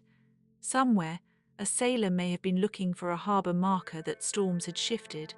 Somewhere, a traveller may have been hoping to reach a sanctuary before sunset, carrying a simple offering wrapped in cloth. These are modest quests, almost invisible, yet they are the kind that give texture to the past. They remind us that history was lived one day at a time, with practical worries and private hopes lying side by side. A quest in ancient Greece might begin with a question as ordinary as where to find water, or as profound as how to honor the dead. The old stories often enlarge these moments until they shimmer with destiny. A son searches for his father across seas filled with danger. A hero consults an oracle and receives an answer that seems clear only much later. A city sends envoys to ask the gods whether to build, to sail, to fight, or to wait. But underneath the grandeur there is a softer layer of life. The messenger had to eat. The priest had to keep the shrine swept clean. The pilgrim had to find a place to rest for the night. Even myths, when imagined closely, are full of these humble pauses. Perhaps that is one of the reasons the ancient Greek imagination remains so restful to visit in memory. It does not rush through wonder. It lets the sea remain a sea, the forest remain a forest, the cave remain a cave. A god may appear, but the olive tree is still an olive tree. A prophecy may be spoken, but the wind still moves through the grass. A hero may take up a task, but dawn still arrives with its own patient light. There is a steadiness in that world, even in its drama. The stories do not cancel ordinary life. They unfold within it as if the extraordinary were only a brief brightening of the same familiar day. And Rome, too, with all its roads and laws and ambitions, contained more quietness than is sometimes remembered. It was an empire of movement, yes, but also of repeated routines. Water flowing through aqueducts, bread baked at the same hour, soldiers drilling in the same courtyards, farmers marking the seasons by stars and weather, children learning names and numbers, craftsmen measuring stone, housewives storing grain, priests tending flames that were expected to stay lit. Even the vastness of Rome rested on habits so regular they nearly vanished into the background. The hidden work of civilization was done by repetition, by people who kept showing up. When we think of forgotten quests in Rome, we might imagine generals and explorers, but there were many quieter forms of seeking. A family might search for a missing heirloom buried in the rubble after a fire. A merchant might travel across the sea hoping to recover a debt from a harbour city. An engineer might be sent to inspect a bridge after a flood, looking for the cause of a weakness no one had noticed before. An emperor might sponsor a survey of distant lands simply to learn their names and boundaries, to fit the far edge of the world into the shape of an ordered map. And in the background, so often there were questions no one could fully answer. Where did the river first begin? How far did the road really extend? What lay beyond the desert line? Which temple image was oldest? Which village remembered the old story most faithfully? The Roman mind liked answers, but the world kept its patience. There is something gentle in that refusal to be fully mastered. Ancient maps, when they survive in fragments or in later copies, often feel more like dreams than instruments. Seas are wide and uncertain. Mountains rise with a kind of symbolic seriousness. Cities are dots of intention. Roads are straight lines of faith. In the quiet of evening, one can imagine a surveyor setting out with wax tablets and a measuring line, trying to describe a landscape that changes with every season and shadow. The work is practical, but it is also an act of listening. The land has its own shape, and the traveller learns to respect it. This, too, is a kind of quest. Some of the oldest Greek quests were not about conquest at all, but about return. The longing to come home appears again and again in ancient stories, perhaps because it is one of the most human forms of searching. To seek a home already known yet altered by time and distance is to understand that the self has changed in the journey. The house remembered in youth may no longer exist in the same way. The courtyard may be quieter. The hearth may have been relit by different hands. Still, the search continues because memory itself becomes a road. One follows it carefully without hurry. In that way, Odysseus belongs not only to the world of epic, but to the larger silence of all those who have ever wanted to recognize a familiar shore. And if we dwell softly on these old returns, we may notice how often the ancient world imagined travel as a moral as well as physical movement. To cross from one city to another was to step into new customs, new dialects, new foods, new rites. A person did not simply arrive, they adjusted, they listened. They observed how others poured wine, how they greeted strangers, how they marked sacred days. The sea especially was a teacher of humility. It did not guarantee passage. It required timing, weather, skill, and a willingness to wait. Sailors knew the names of winds the way one knows the temperament of neighbors. A cloud line might alter the plan for an entire week. Thus, many ancient quests were also lessons in patience. Patience is one of those qualities that can feel almost like sleep. It asks the body to settle and the mind to stop forcing an answer.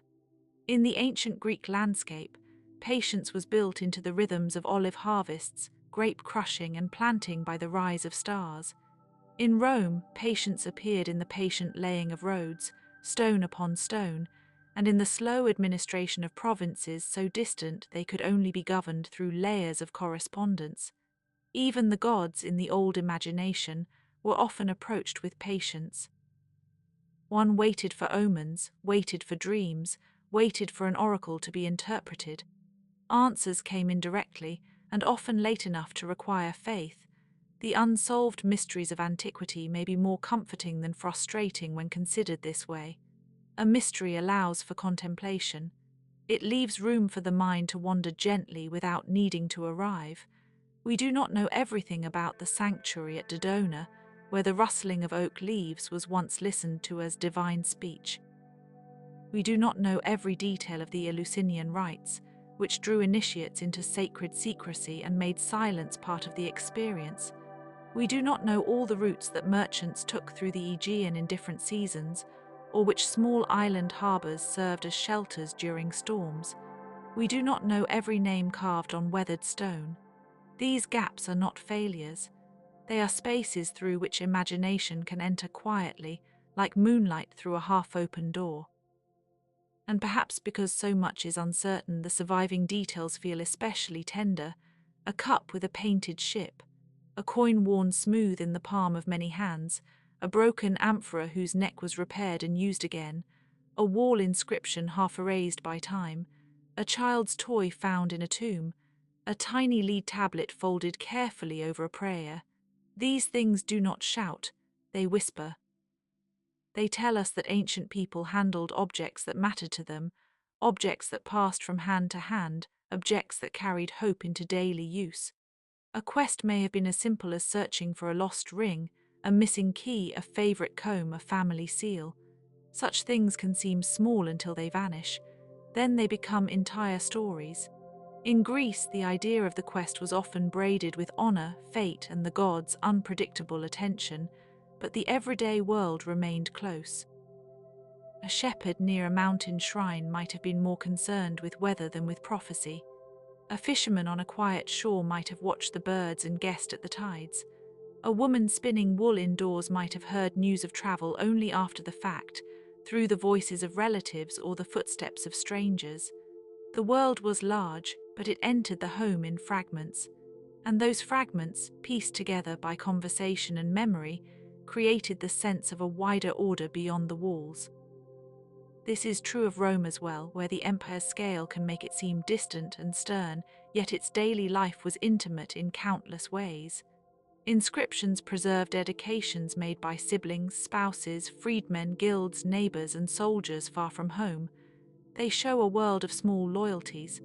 Not every Roman quest was for glory. Some were for belonging, some for recognition, some for remembrance. A man might commission a stone to ensure his name endured.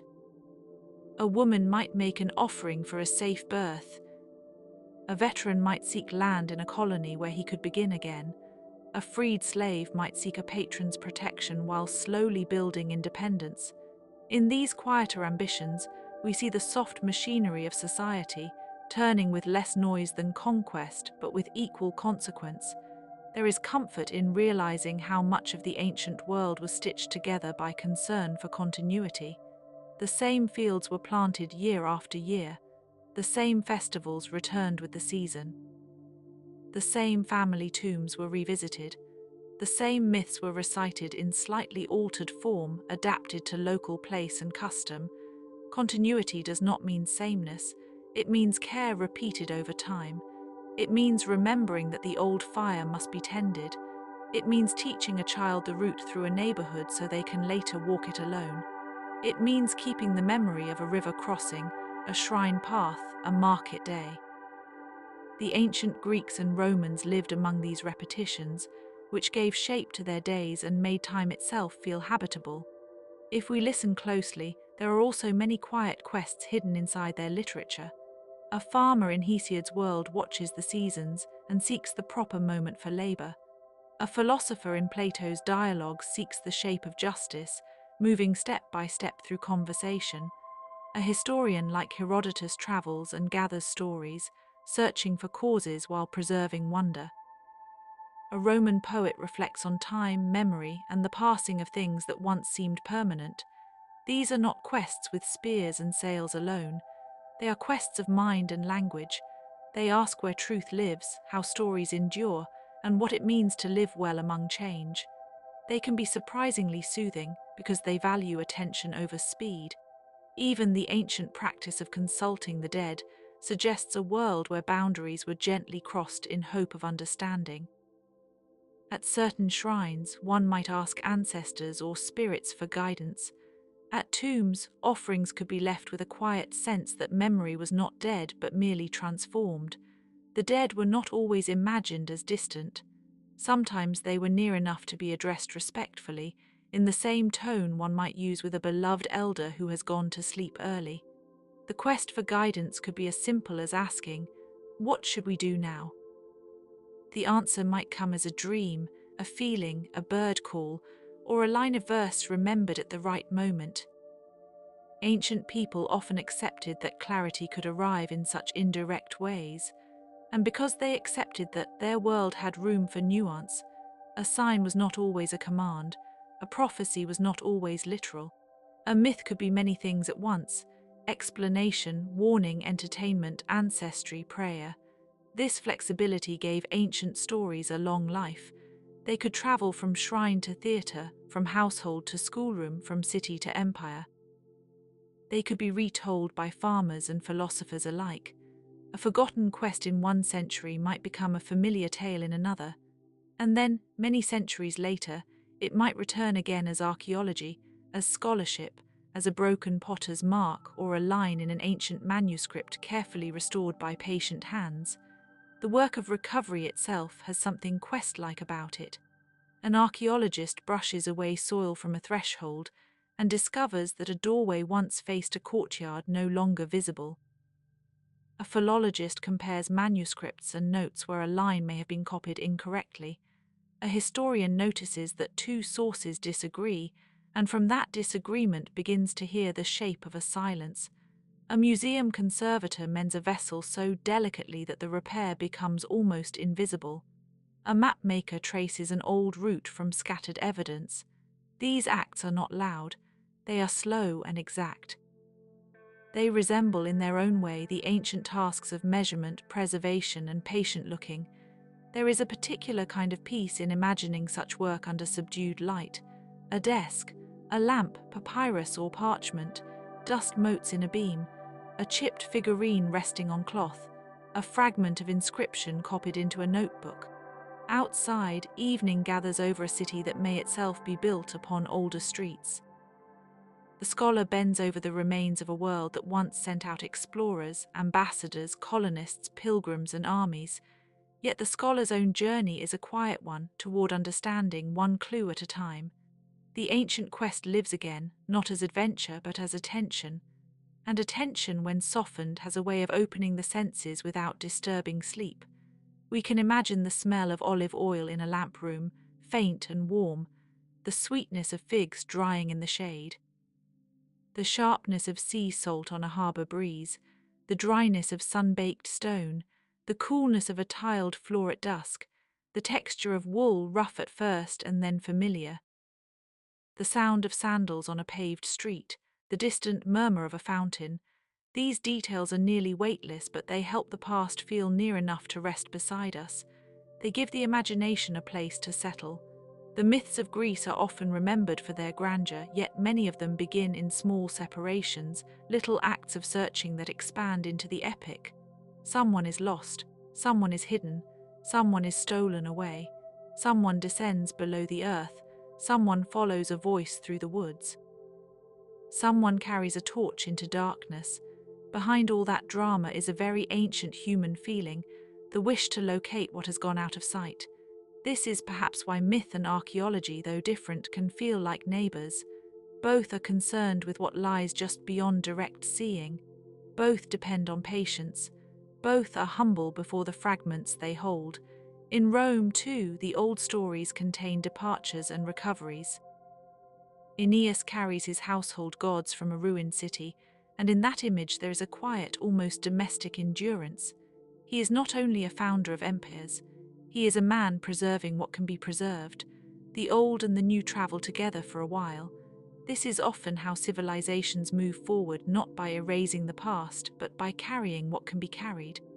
A ritual, a law, a family memory, a city emblem, a sacred fire, a style of verse, a road built upon another road.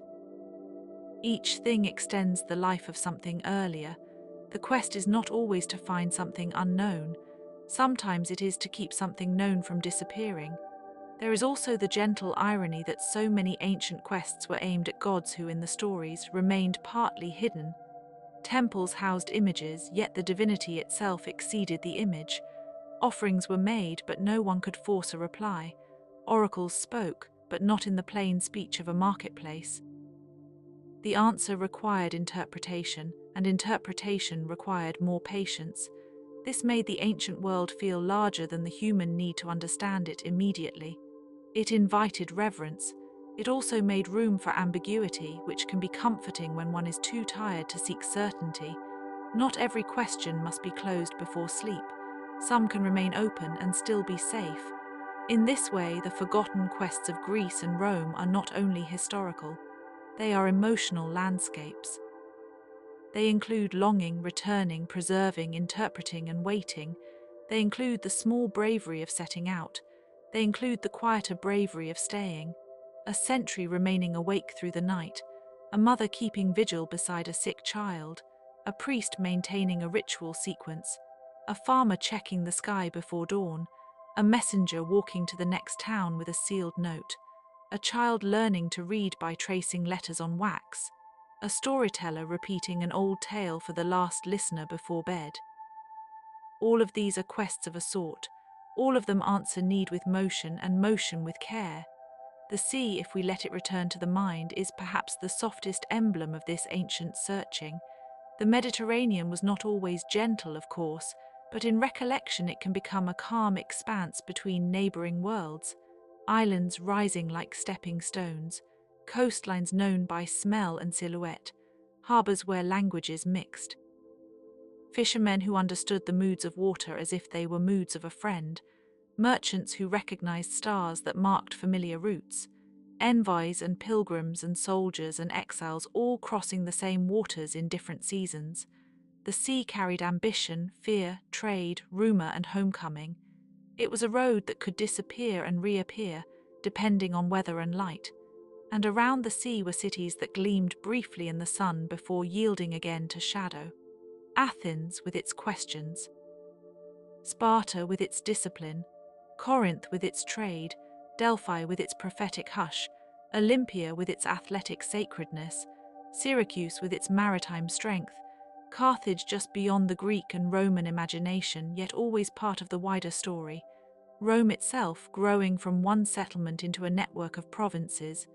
These places were not only political centers, they were stages where ordinary life continued in bakery smells, marketplace bargaining, and the scraping sound of tools. To think of them gently is to imagine that greatness and routine shared the same streets. There are forgotten quests embedded in the histories of these places that no single text fully explains. Why did one colony flourish while another failed? Why did one sanctuary remain central while another faded? Why did some roads become permanent and others sink into the soil? Why did certain myths attach themselves to one hill rather than another? Why did a particular family rise and then vanish from memory? Such questions are not always answerable, and their openness gives the past a natural hush. It resembles the way one might sit in a darkened garden, hearing the movement of leaves and knowing that the world is much larger than the circle of light.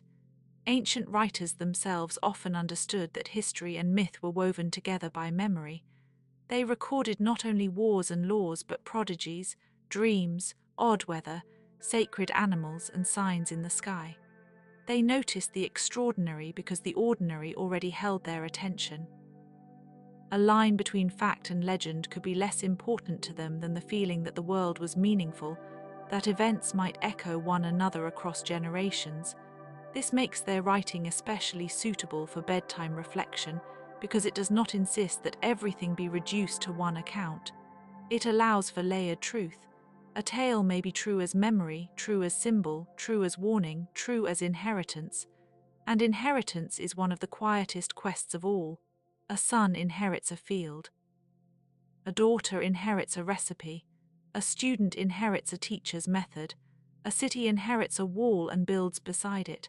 A language inherits old words and reshapes them. Latin itself in time would carry traces of Etruscan, Greek, and many local tongues, just as the cultures of Greece and Rome carried influences from older Mediterranean peoples. Nothing in antiquity was truly isolated. Every civilization was already a conversation. That, too, is comforting. It means the past was not a set of sealed chambers, but a slow exchange of forms, sounds, and habits. To study it is to listen to many voices speaking softly over one another. Some of those voices are now visible only in inscriptions worn by weather. Others survive in coins, in shattered pottery, in the foundations of temples, in references made by later authors, in legends retold in medieval manuscripts, in the arrangement of streets beneath modern cities. Even the silence around a missing object can tell us something. A lost statue once stood in a place of honor. A missing library once held books too numerous to count. A vanished shrine once drew worshippers from afar. The absence itself becomes part of the landscape. It teaches us that disappearance is not emptiness. It is a different form of presence, one that invites care. Care is at the heart of so many ancient pursuits. The care of the body by physicians and bathhouses, the care of memory by poets and scribes, the care of law by magistrates and jurists, the care of home by household gods and domestic rituals, the care of crops by watching the weather and honoring the earth, the care of the dead through tombs, epitaphs, libations, and anniversaries. In the ancient world, care was often practical, but it was also ceremonial. Even ordinary actions could have a ritual edge, as if repeating them well were a way of acknowledging that life is fragile and worthy of attention. And perhaps that is why these forgotten quests remain so appealing. They are not only about discovery, they are about tending to what matters: a pilgrim tending a vow, a mother tending a household, a captain tending a course, a mason tending the line of a wall, a poet tending language, a historian tending memory, a gardener tending a plot of herbs behind a house in Pompeii or Athens or a Roman villa far from the capital. The work is small enough to hold, large enough to matter. It asks only for steady hands and a willing mind. We can imagine, too, the unnoticed journeys that happened in the shadow of more famous ones. A slave sent to purchase lamp oil, a messenger carrying a wax tablet between offices, a shepherd guiding animals to higher ground, a child trailing after an older sibling along a market lane, a widow making a visit to a tomb outside the city walls, a merchant's assistant taking inventory at dawn, a soldier returning from a long posting and pausing at a roadside shrine to give thanks for the road behind him. These are not epic in scale, but they are the true fabric of lived history.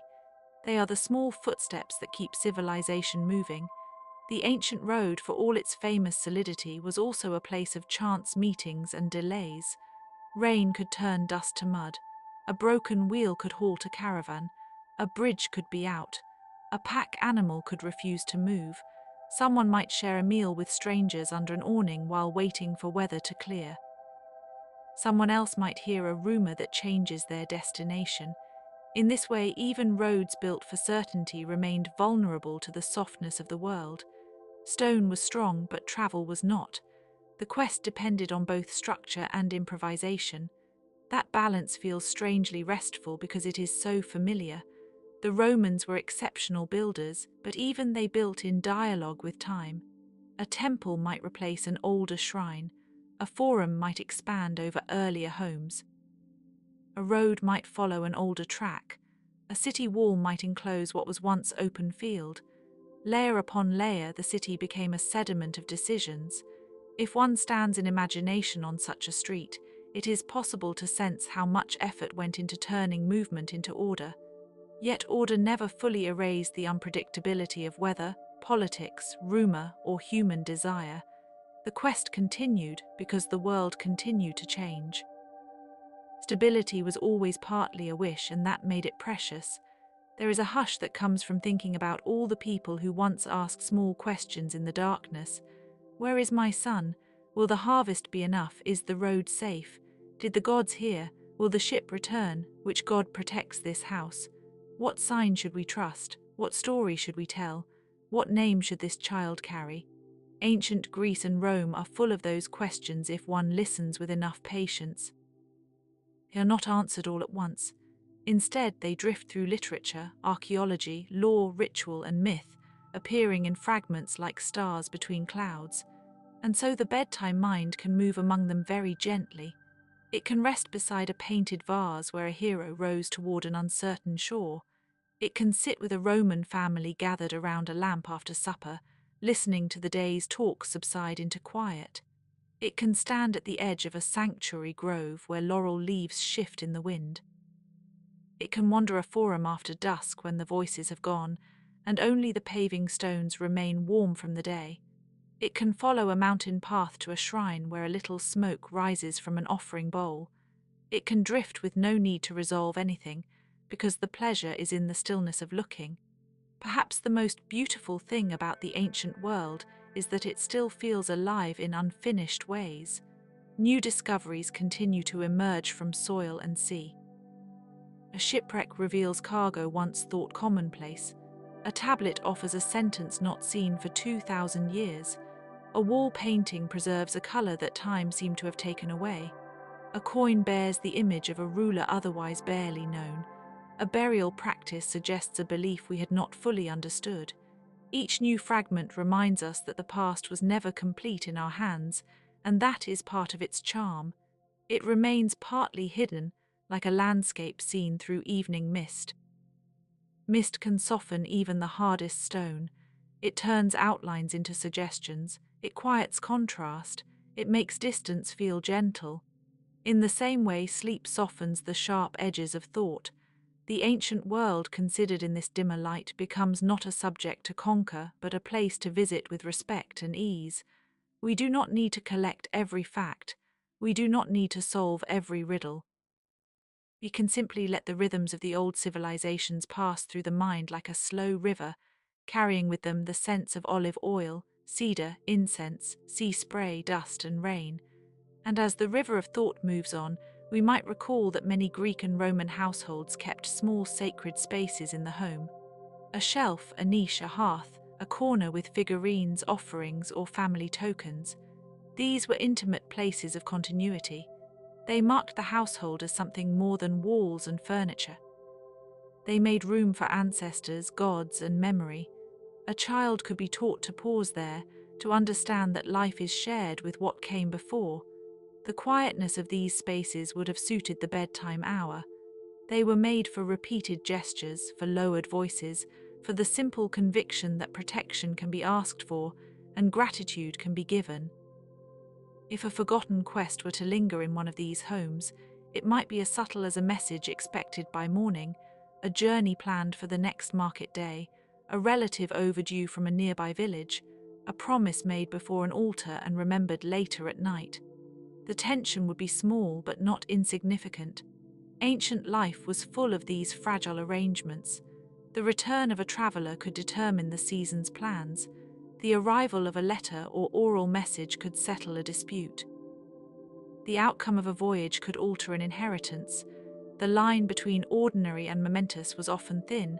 This may be another reason the past feels close to us. It knew, as we do, that small events can carry large consequences. Still, even consequence need not be unsettling when viewed through the lens of time. Many things that seemed urgent then have become gentle now. Old arguments have cooled, old borders have shifted, old dynasties have ended. Old temples lie in ruins under vines or stand half-remembered in fields. What remains is not the pressure of those moments, but their echo, and the echo is soft. It allows us to study, to imagine, to admire, and then to release the need to possess the whole story. There is peace in that release, so the mind may continue to wander among ancient porticos, silent courtyards, and narrow roads without strain. It may watch a bronze cauldron darken with age. It may see a shepherd's cloak folded beside a wall. It may follow a candle flame along a corridor in a villa. It may rest with the notion that a civilization is not only its leaders and battles, but its pauses. The pauses between planting and harvest, between decree and obedience, between embarkation and arrival, between question and answer, between dusk and sleep. In those intervals, life is often most itself, and perhaps if we are very still, we can sense how deeply the ancient Greeks and Romans understood the beauty of intervals, the pause before an oracle speaks. The silence after a libation is poured, the moment before an athlete begins to run, the instant when a household stops its work at evening, the breath held before a swimmer enters cold water, the wait for dawn on a voyage, the stillness after a funeral procession has passed. The ancient world did not hurry to fill every silence. It respected it. It knew that meaning often arrives softly, not all at once. The forgotten quests that move through this landscape are therefore not only searches for objects or places, they are searches for alignment, for belonging, for a way to live with uncertainty. A young person seeks their place in the family. A citizen seeks justice in the city. A priest seeks the correct rite. A sailor seeks fair weather. A philosopher seeks wisdom. A ruler seeks stability. A poet seeks the right phrase. A grieving person seeks a way to keep loving what is gone. All of these searches are ancient, and all of them remain with us. The old world is not far away because it asks familiar questions. Now the questions can become very soft. The river is low and steady. The road is empty. The shrine is closed. The marketplace is quiet. The harbour masts are motionless. The olive branches barely stir. The lamps have nearly burned down to nothing. Somewhere beyond the hills, a dog barks once and then is silent. The sky deepens. The stars hold their places. History, too, can hold still for a moment. It does not need to vanish. It only needs to rest, and resting is enough. The ancient quests do not have to be completed tonight. They can remain half-seen, folded into the dark like maps put away carefully in a chest. Greece and Rome, with their myths and roads and columns and harbours, with their unanswered questions and their patient makers, can settle now into the comfortable distance from which they are best imagined. Their world is fragmentary, yes, but fragmentary things can be beautiful in the quiet. A broken statue, a weathered inscription, a bent key, a chipped bowl, a remembered line of verse, a name spoken once and then cherished. Each fragment is a small lamp, and as the last lamp goes low, the room of the mind grows spacious and mild. There is no need to search further for tonight. The sea has already carried the ships home or away. The road has already led the travellers where they were going. The priest has closed the shrine. The scholar has set down the stylus. The farmer has banked the fire. The storyteller has finished the tale. The gods, if they are listening, are quiet. The ancestors, if they are near, are at peace. The old cities rest under moonlight or under earth. The forgotten quests, having done their work in the world, may now do their softer work in dream. So let the thoughts loosen. Let them drift from temple to courtyard, from forum to field, from harbour to hillside, from inscription to star. Let the past become a gentle texture rather than a task. Let the mind move as slowly as a lantern carried through sleeping streets. And if one small image remains, let it be this: a narrow ancient path bordered by time, a little before dawn, with no one upon it yet, but with the promise of footsteps later in the day. The air is cool. The earth is patient. The world is waiting without urgency. And in that waiting, sleep can come very quietly. Perhaps it is comforting that so much of ancient life was made of waiting, waiting for the barley to ripen, waiting for the message from another city, waiting for the ship to clear the harbour, waiting for the judge to speak, waiting for the priest to complete the rite, waiting for the festival day, the harvest day, the day of games, the day of mourning, the day of departure, the day of return. A great deal of the old world existed in these gentle intervals, in the spaces between action and meaning. Even the roads themselves seem to understand this. A Roman road, so carefully built, so straight in places, still carries the traveller through pauses. A milestone, a bridge, a bend, a watering place, a roadside shrine, a place to stop and set down a pack. And in Greece, too, the landscape seems full of little pauses. The path climbing to a hilltop sanctuary, the narrow step between columns, sheltered cove where a boat can wait out a wind, the quiet grove where a story was once told, the terrace planted with olive trees that have seen more summers than any single family can remember. There is something very restful in the fact that ancient places were not all monumental. Many were small, many were local. Many were known intimately by the people who lived near them and only dimly by everyone else. A spring with a name, a stone with a carving, a cave believed to be touched by a god, a field where a hero was said to have rested, a crossroads where offerings were left for travellers. History is often like that, not a single great avenue, but a web of little paths. each one leading somewhere meaningful to someone. The forgotten quests of antiquity often begin with a simple desire to understand where one belongs. A family may have traced its origin to a god, a hero, a founding king, or some imagined first settler whose name was repeated carefully through the generations. These stories were not always meant as literal history in the modern sense. They were ways of arranging memory. A city could say, softly and confidently, "We did not appear by accident. Our land has a story. Our customs have a beginning. Our walls are not merely walls. Our hearth is not merely a fire. Our people are part of a long, delicate pattern." This longing for continuity appears in myths across Greece and Rome, and it remains easy to recognize because it lives in us as well. We like to know what came before us. We like to imagine a thread. We like to feel that our lives are not floating untethered in the dark. Sometimes that thread was carried by epic poetry. A line from Homer could preserve a name, a ship, a weapon, a feast, a gesture of hospitality, and all of these things could outlast empires. A verse could travel farther than a general. A story could survive the ruin of a palace. The poems of Greece were memorized, recited, repeated, and reshaped, and in that way they became living vessels. They held not only heroes but also the texture of ordinary life: a polished cup, a meal shared before battle, a belt fastened before a journey, a mother waiting at the doorway, the smell of smoke on clothing, the dust on a road, the brief silence before speech. These details make the ancient world feel close enough to touch, even across long centuries. The myths are grand, but their materials are humble. And Rome, in its own way, loved humble materials too. There is a quiet discipline in the Roman imagination.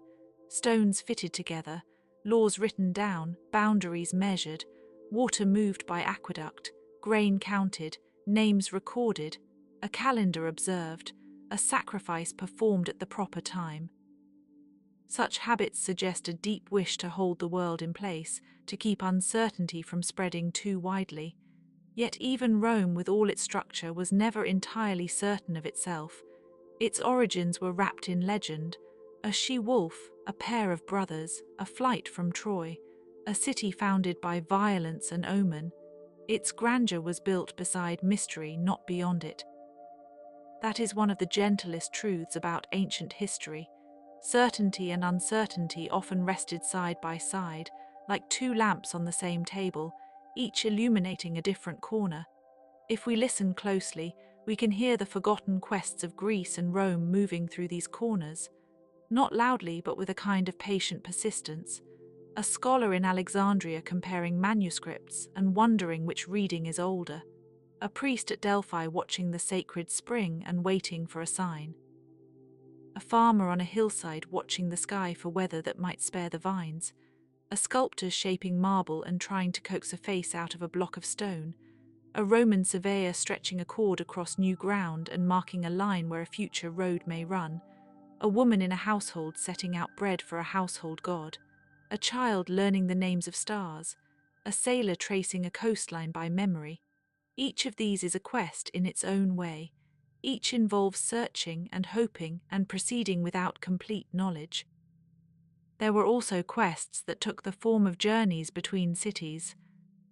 In the ancient Mediterranean, travel was often slow, and because it was slow, it was noticed. A person leaving one place for another could spend many days crossing fields, mountains, and coastlines. The journey itself became a kind of thinking. You could not move too quickly through it. You had time to see wayside shrines, cairns, herds of goats, olive presses, cisterns, watchtowers, and the changing colour of the sea. A traveller might arrive in a city with dust on their sandals and a full mind of impressions. Roads were not just instruments of movement, they were also carriers of surprise. They connected places while preserving their differences. The road to Athens did not erase the hills around it. The road to Rome did not cancel the marshes, the rivers, the farms, and the little towns along the way.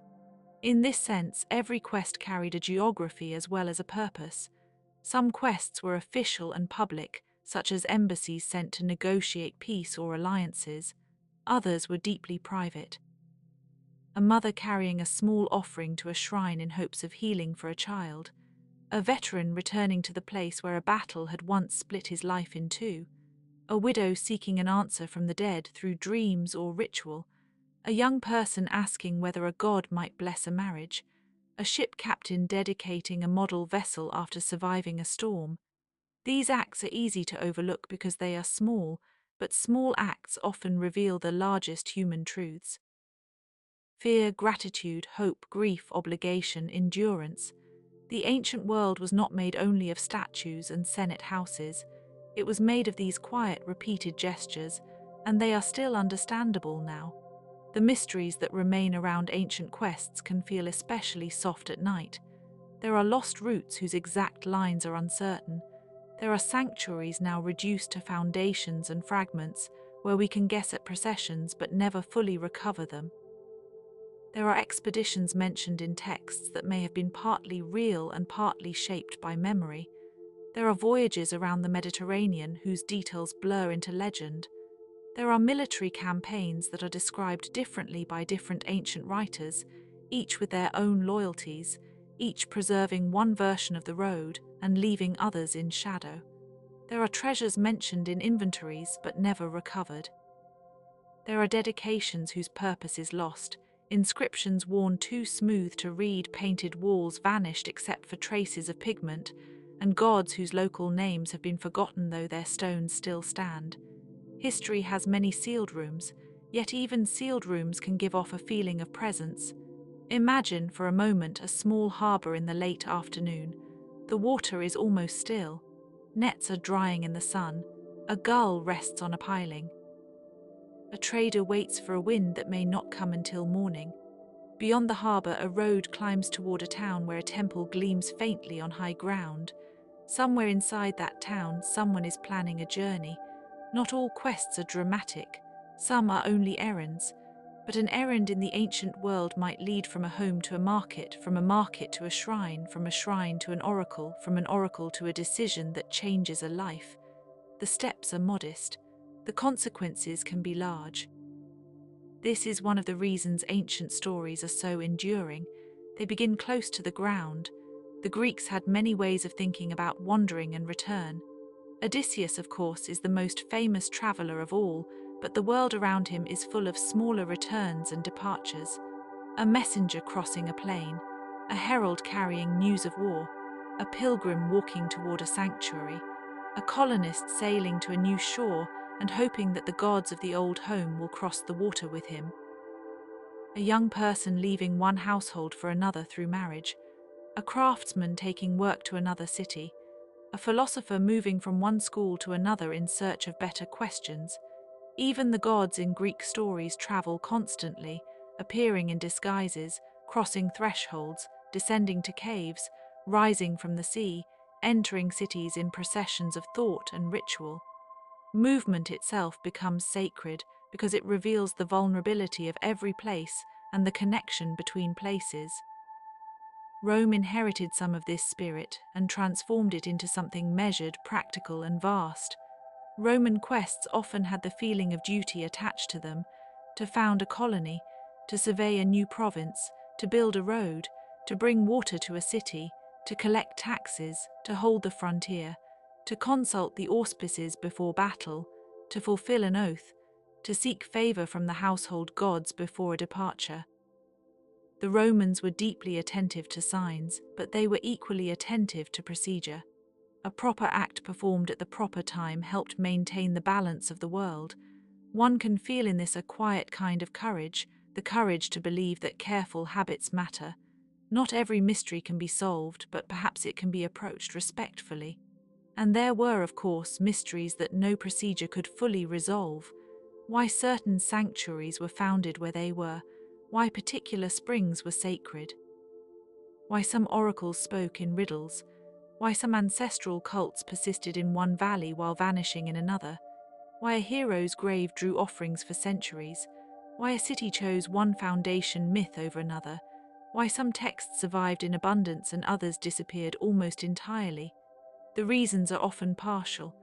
A political shift here, a change in trade there, a fire, a flood, a war, a copying error, a patron's preference, a monk's patience, a scholar's interest. Ancient history is not a single line but an accretion of chances. This can be comforting. It means the past is not a rigid monument. It is a layered shoreline always changing a little with the tide. In this shoreline, archaeology becomes a kind of quiet listening. A pot shard can tell us about a meal. A burned layer can tell us about a disaster. A seal impression can tell us about administration. A worn threshold can tell us about movement in and out of a room.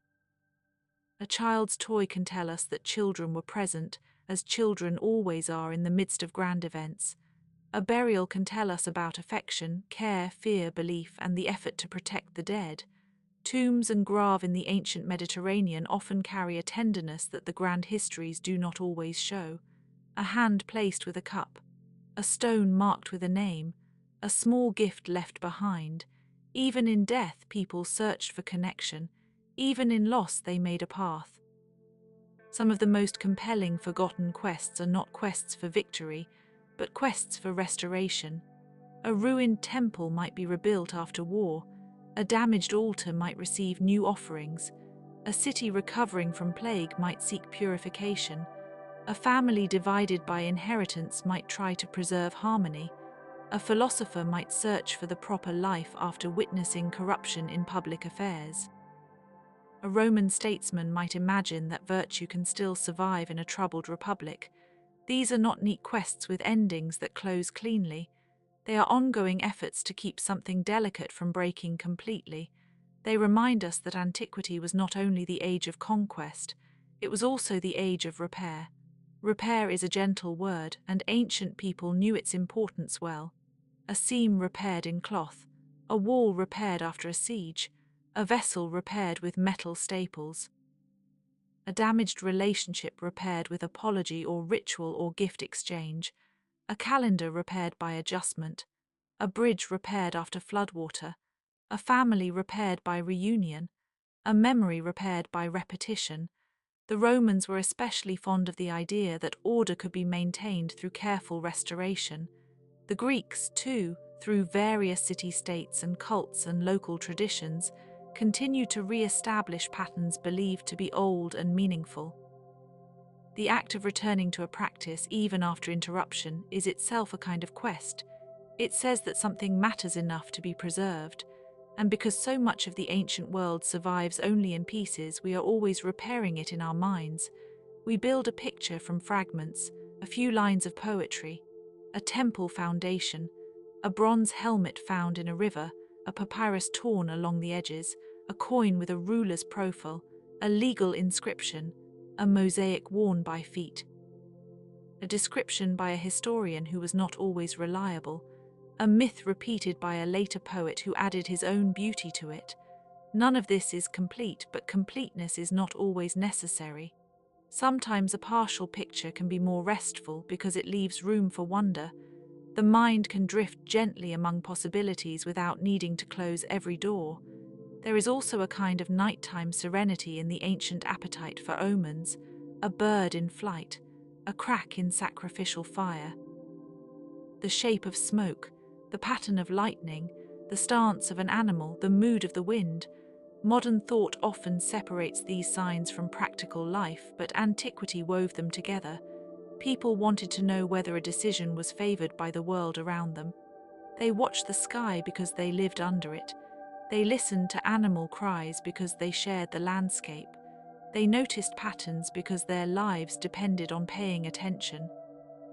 Even when beliefs differed from our own, the underlying impulse is recognizable. The human heart prefers not to wander blindly. It seeks cues, it seeks relation. It wants to feel that the universe is at least partly legible. Yet even when the signs were unclear, the ancient world did not always panic. There was a discipline in uncertainty. One could consult, wait, sacrifice, interpret, and still remain uncertain. That is a sober and mature form of living. It appears in myth, in ritual, in history, in politics, and in the private lives of ordinary people. A general could not guarantee victory. A merchant could not guarantee calm seas. A household could not guarantee health. A city could not guarantee peace. So life became an art of measured expectation. This may be one reason ancient texts often feel slow and spacious. They belong to people who knew that time is necessary. Decisions ripen, harvests ripen, mourning ripens, understanding too ripens. If we follow this feeling farther, we find the old Roman and Greek worlds illuminated by lanterns in doorways and by the low sound of footsteps on stone. Streets in the evening might smell of baking bread, oil, dust, and smoke. Courtyards would cool after the heat of the day. Water would be carried from fountains or cisterns. Someone would sweep, someone would close a latch, someone would listen to a story repeated for the 100th time. In such domestic spaces, the grand quests of kings and heroes seem less distant. A household is a world with its own rituals, its own little voyages, its own returning. The father returns from the forum, the child returns from instruction, the servant returns from the market, the guest returns to the road, the dead are remembered at the table, the ancestors are invited into presence by name and custom. This too is ancient questing, though quiet enough to miss. A few Greek cities kept especially strong memories of their local heroic pasts. A cave might be linked to a birth story, a hill might be linked to a battle, a spring might be linked to a divine visit. Such places accumulated stories over centuries, each layer adding another small glimmer. Roman places did something similar. A grove within the city, an old shrine at a crossroads, a gate named for a forgotten event, a hill associated with the earliest kings. The city itself became a map of memory. To walk through it was to pass through time. This is one of the loveliest things about ancient urban life. The streets were not only for movement, they were for recollection. A person could walk and remember at the same time. Memory, perhaps, is the most universal quest of all. In the Greek and Roman worlds, memory was honored as a divine force. The Greeks imagined mnemosine, memory itself, as the mother of the muses. That image is very gentle. Poetry is born from remembering. Music, history, law, ritual, and storytelling all depend on it. Without memory, the old world would scatter. With memory, it becomes a place of continuity and meaning. Romans, too, revered memorial practice. Family funerals, ancestral masks, public inscriptions, triumphal monuments, and commemorative architecture all worked to keep names from fading too quickly. The dead were not only buried, they were placed into a network of remembrance. This is a quest that has never ended. To remember is to keep tending a small flame, and yet the ancient world also understood forgetting. Not all forgetting was bad. Sometimes it was mercy, sometimes it was the natural work of time. A grudge softened, a pain receded, a city fell silent after a tragedy, a shame was hidden, a hero's details blurred until only the shape of the story remained. The past became more supple as it became less precise. This may be why so many ancient myths feel dreamlike. They live in the region between fact and echo, between inscription and whisper. A name survives but not the full face. A place survives but not the full event. A ritual survives but not the original explanation. This soft uncertainty is part of their beauty. There were quests for learning too, a Greek student travelling to hear a philosopher, a Roman novice studying rhetoric, law, or medicine, a botanist collecting plants, a geographer asking how far the sea extends or what lies beyond a mountain chain, a historian comparing accounts, a physician examining symptoms and trying to distinguish one condition from another. Ancient knowledge was often practical, but it was also wonderfully curious. People wanted to know what the heavens were made of, what the soul was, how cities endure, why earthquakes happen, how a body heals, how a poem works, how a law should be interpreted, how a ritual should be performed, how time can be divided, how a life should be lived. These are quests of the mind, and they are as old as civilization itself. Some of the most serene ancient quests are those pursued by craft, the potter turning clay on a wheel, the mason fitting a stone, the shipwright choosing timber, the loom rising and falling with thread, the metalworker heating and shaping bronze, the scribe guiding a reed pen, the jeweler setting a tiny piece of glass or stone. Craft is a form of care. It asks for patience and attention. It asks the maker to become quiet inside. A well-made object often carries this quiet with it. That is why surviving ancient objects can feel almost intimate. A cup, a spoon, a lamp, a ring, a loom weight, a comb, a mirror, a seal, a child's figurine, they are small but they bridge distance. They remind us that the ancient world was full of hands. Hands appear everywhere in the evidence. Hands on tablets, hands pouring libations, hands folded in prayer, hands lifting shields, hands guiding ploughs, hands wreathing statues, hands writing names, hands clasping in greeting, hands closing the eyes of the dead, hands reaching for fruit, hands touching altar stone. Hands are one of the quietest continuities between then and now. We still use them to make, to offer, to comfort, to hold, to let go. The old world did not disappear into abstraction, it remained tactile. Stone was cold, wood was rough, wool was warm, oil was slick, earth was granular, water was precious, bread was simple and sustaining. The body was always present, even in the midst of myth. And because the body was present, many ancient quests were bodily too. A pilgrimage involved the feet. A battle involved breath, exhaustion, fear, dust, and wounds. A race involved muscle and discipline. A sea voyage involved balance, nausea, vigilance, and hope. A festival involved dancing, fasting, eating, singing, and sleep afterward. A burial involved lifting and carrying. A harvest involved bending and lifting. A building project involved labor shared over time. These embodied realities kept the ancient world grounded. Even the grandest temple stood because many backs had carried stone. Even the most famous poem was once spoken aloud by a human voice. Even the most splendid empire depended on bodies traveling, digging, planting, rowing, marching, and resting.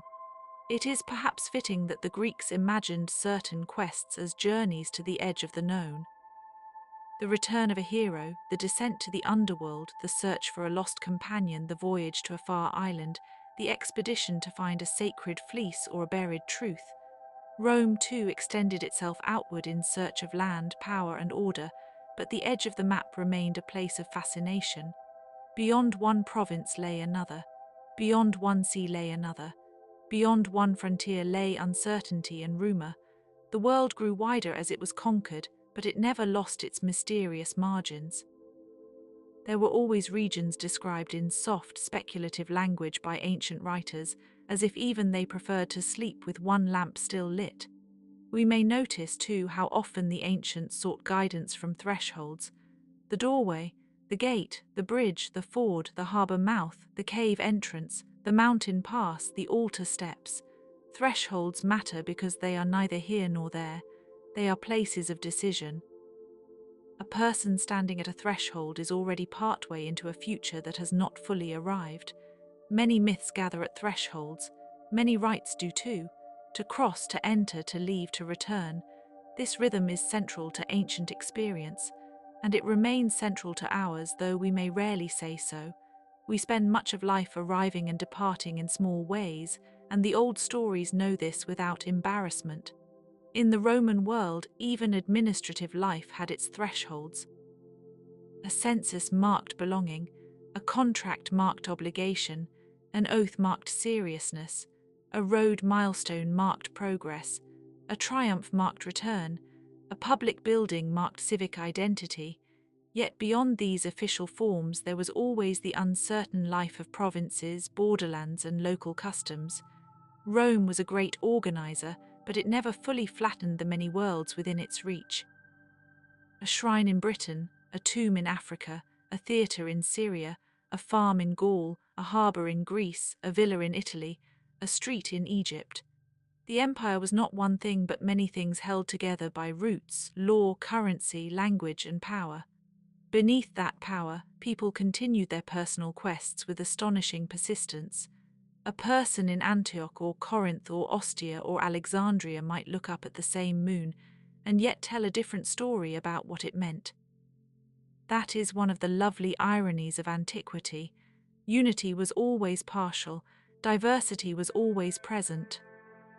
The gods themselves were often shared, renamed, merged, or localized. One city's divine guardian might resemble another's, but not quite. One ritual might resemble another, but differ in small, important details. These details mattered because they were how communities knew themselves. The world was not reduced by these differences. It was enriched by them. A quiet plurality of practices and beliefs gave the ancient Mediterranean a texture that can still be felt in its surviving names and stones. And what of the unsolved questions that remain closest to the heart? Which myths were first told where? Which historical figures became legendary through repetition? Which famous speeches were remembered correctly and which were reshaped by later admirers? Which sanctuaries drew their first pilgrims because of water, because of landscape, because of politics, because of memory, or because of all of these together? Why do some ruins feel inhabited even now? Why do certain inscriptions seem to speak more clearly than others, as if the stone still remembers the hand that carved it? The best answer may simply be that the past is alive in proportion to the care with which we listen. Listening is a very calm act. It requires no haste. It asks only for attention. One can listen to a text, to a city, to a ruin, to a basin of water, to the sound of evening insects, to a historian, to a myth, to a silence. Ancient Greece and Rome survive most fully where they can still be listened to. A fragment of Sappho, a line of Virgil, a prayer carved on marble, a list of offerings, a funerary epitaph, a ship's inventory, a fragment of drama, a legal formula, a philosophical question, a domestic lamp, a road in the earth. These do not shout, they wait. They are content to be approached gently. And perhaps that is the final comfort of these forgotten quests. They do not demand completion from us. They simply invite companionship. To read about them, imagine them, and let them drift through the mind is already a form of participation. The ancient traveler is moving still. The priest is still pouring. The scholar is still comparing. The mason is still setting stone. The poet is still searching for the right phrase. The citizen is still asking what justice should look like. The sailor is still watching the weather. The dead are still remembered by name.